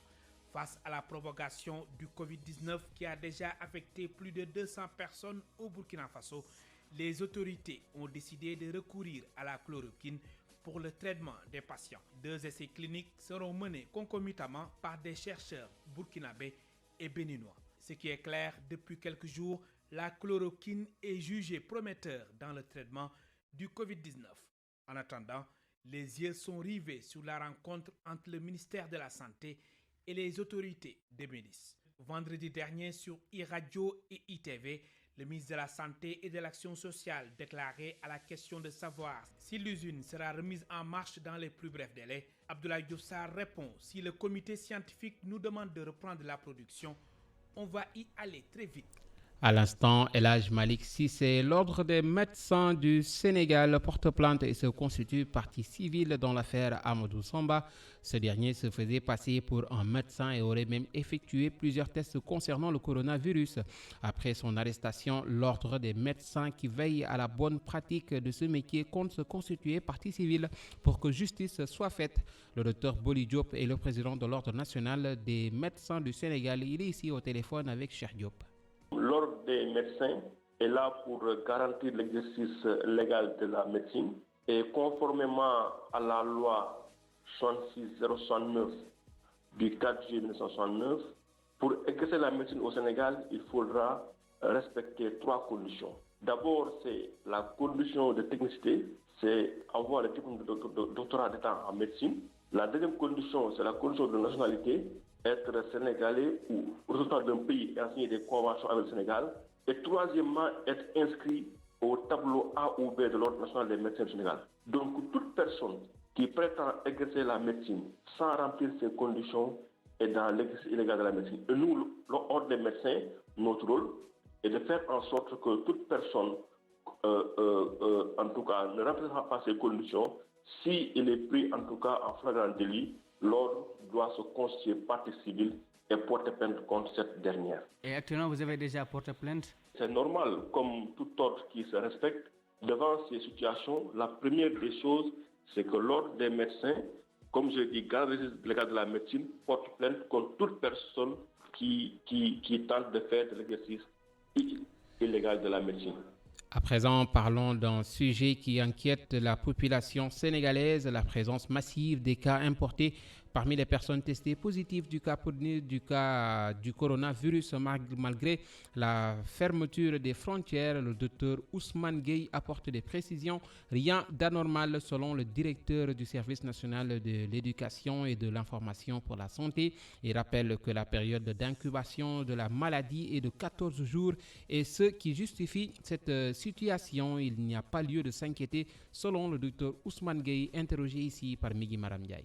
On avait dit depuis le début de cette pandémie que le virus effectivement peut être hébergé dans l'organisme humain pendant presque 14 jours avant que la maladie ne se déclare. Parfois, il y a des déclarations de la maladie au bout de 2 jours, au bout de 3 jours, ça c'est ce qu'on appelle le temps d'incubation. Mais avec ce virus, on a la particularité d'avoir une incubation longue, jusqu'à 14 jours. Il y a d'autres même qui disent que ça peut aller même au-delà. Mais en tout cas, ce qui est l'essentiel, il faut retenir que le temps d'incubation peut varier de 2 à 3 jours, jusqu'à 5 jours, jusqu'à 14 jours. Donc la fermeture des frontières, comment on ferme les frontières, on peut avoir un sujet qui vient, qui a le virus, et au bout de 3-4 jours, la maladie se déclare. Et si la maladie se déclare, il n'y a aucun problème. Il faudrait peut-être attendre au-delà de 14 jours après les fermetures pour penser ne pas avoir de cas importés. Et là également, il faut nuancer, parce que quelqu'un qui vient d'arriver, au bout de 3-4 jours, développe la maladie, il peut avoir des sujets contacts. Il peut avoir ces sujets contacts. Ces sujets contacts aussi peuvent développer la maladie au-delà de 14 jours. Donc, par conséquent,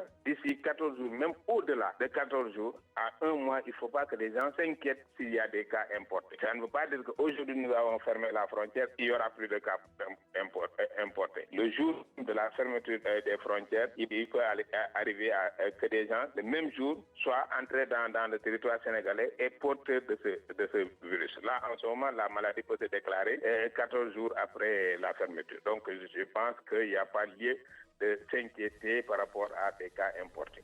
Assemblée nationale, la conférence des présidents de commission se réunit ce lundi. Au menu des discussions, le projet de loi habilitant le président de la République à prendre pour une durée de 3 mois des mesures relevant du domaine de la loi afin de faire face à la COVID-19. À l'issue de cette rencontre, la date de la plénière sera connue selon le député Seydou Diouf. Le président de la commission des lois qui a salué la démarche du chef de l'État révèle que les mesures seront prises pour une bonne organisation de la plénière avant de respecter les recommandations des autorités sanitaires. Seydou Diouf, président de la commission des lois à l'Assemblée nationale, et au téléphone de Migui Maram Ndiaye. Ce texte a été reçu donc à l'Assemblée nationale et les diligences sont en train d'être prises puisque vendredi déjà, le président de l'Assemblée nationale a convoqué pour demain lundi à midi la conférence des présidents qui est la première étape pour l'examen de ce texte. La commission compétente en la matière, c'est la commission des lois. Il appartiendra à la présidente de la commission des lois de faire sa proposition de date pour l'examen du texte en commission. À la suite de quoi, la même conférence des présidents va fixer la date de la séance plénière. Nous allons à la fois fixer la date de la tenue de la réunion de la commission, fixer la date de la plénière pour l'examen de ce texte et en même temps déterminer les modalités d'organisation de nos travaux en plénière. Tout ceci relève de la compétence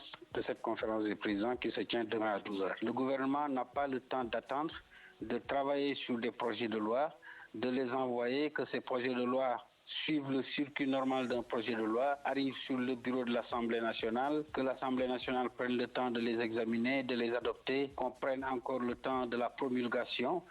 Tout ceci pourrait prendre beaucoup de temps. Or, aujourd'hui, le gouvernement fait face à une urgence impérieuse d'intérêt national. Il faut que les mesures soient prises immédiatement. Et c'est ça le sens de l'habilitation législative. Au-delà des 12 jours, la prorogation de l'état d'urgence étant une compétence de l'Assemblée nationale, il a été intégré une disposition dans le projet de loi par laquelle l'Assemblée proroge également l'état d'urgence pour 3 mois. Et enfin, pour terminer avec la propagation du coronavirus au Sénégal, toutes les activités sont impactées, y compris celles des mendiants. Ces derniers ne voient presque plus personne pour leur venir en aide, surtout dans une telle situation. Ils restent des journées sans recevoir un franc, raison pour laquelle ils continuent de prier pour la fin de cette pandémie. Cher Diop. Aux alentours de la piscine olympique, le décor est morose. Presque personne ne circule dans les rues, à part quelques mendiants qui tentent de résister face à cette situation. Devant le mur de clôture est assise une dame, la voix tremblante, le visage couvert par le voile, mais aussi par la détresse. Je ne peux pas rester à la maison, il faut que je nourrisse mes enfants. Je faisais le linge, mais avec mon âge, je ne peux plus le faire. Mais aujourd'hui, les choses ne marchent pas vraiment.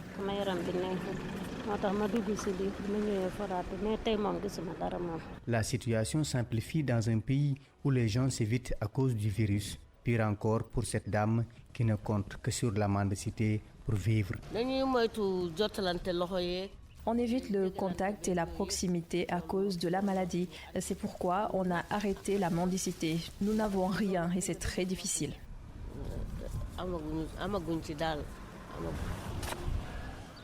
Un peu plus loin, on aperçoit le vieux Daouda, boubou blanc, bonnet à la tête, assis sur une vieille natte d'une voix triste. Il fait part de sa souffrance quotidienne. C'est vraiment trop dur pour nous. Nous n'avons pas assez de moyens. Donc seul le Tout-Puissant peut nous venir en aide. À l'absence de donateurs, il faut ajouter des contraintes liées au couvre-feu instauré. La fois dernière, à cause du couvre-feu, la police m'a arrêté. Ils m'ont demandé de payer 6 000 francs. C'est vraiment difficile. Les activités des mendiants sont au ralenti à cause du coronavirus, une situation qu'ils vivent très mal, raison pour laquelle leur seul souhait pour le moment reste la fin de cette pandémie dans le monde.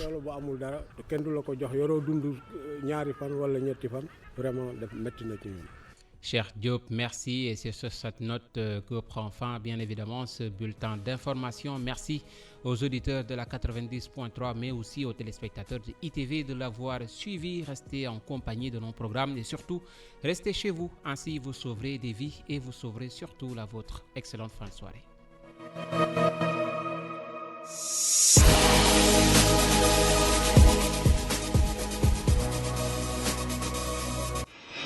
Vous êtes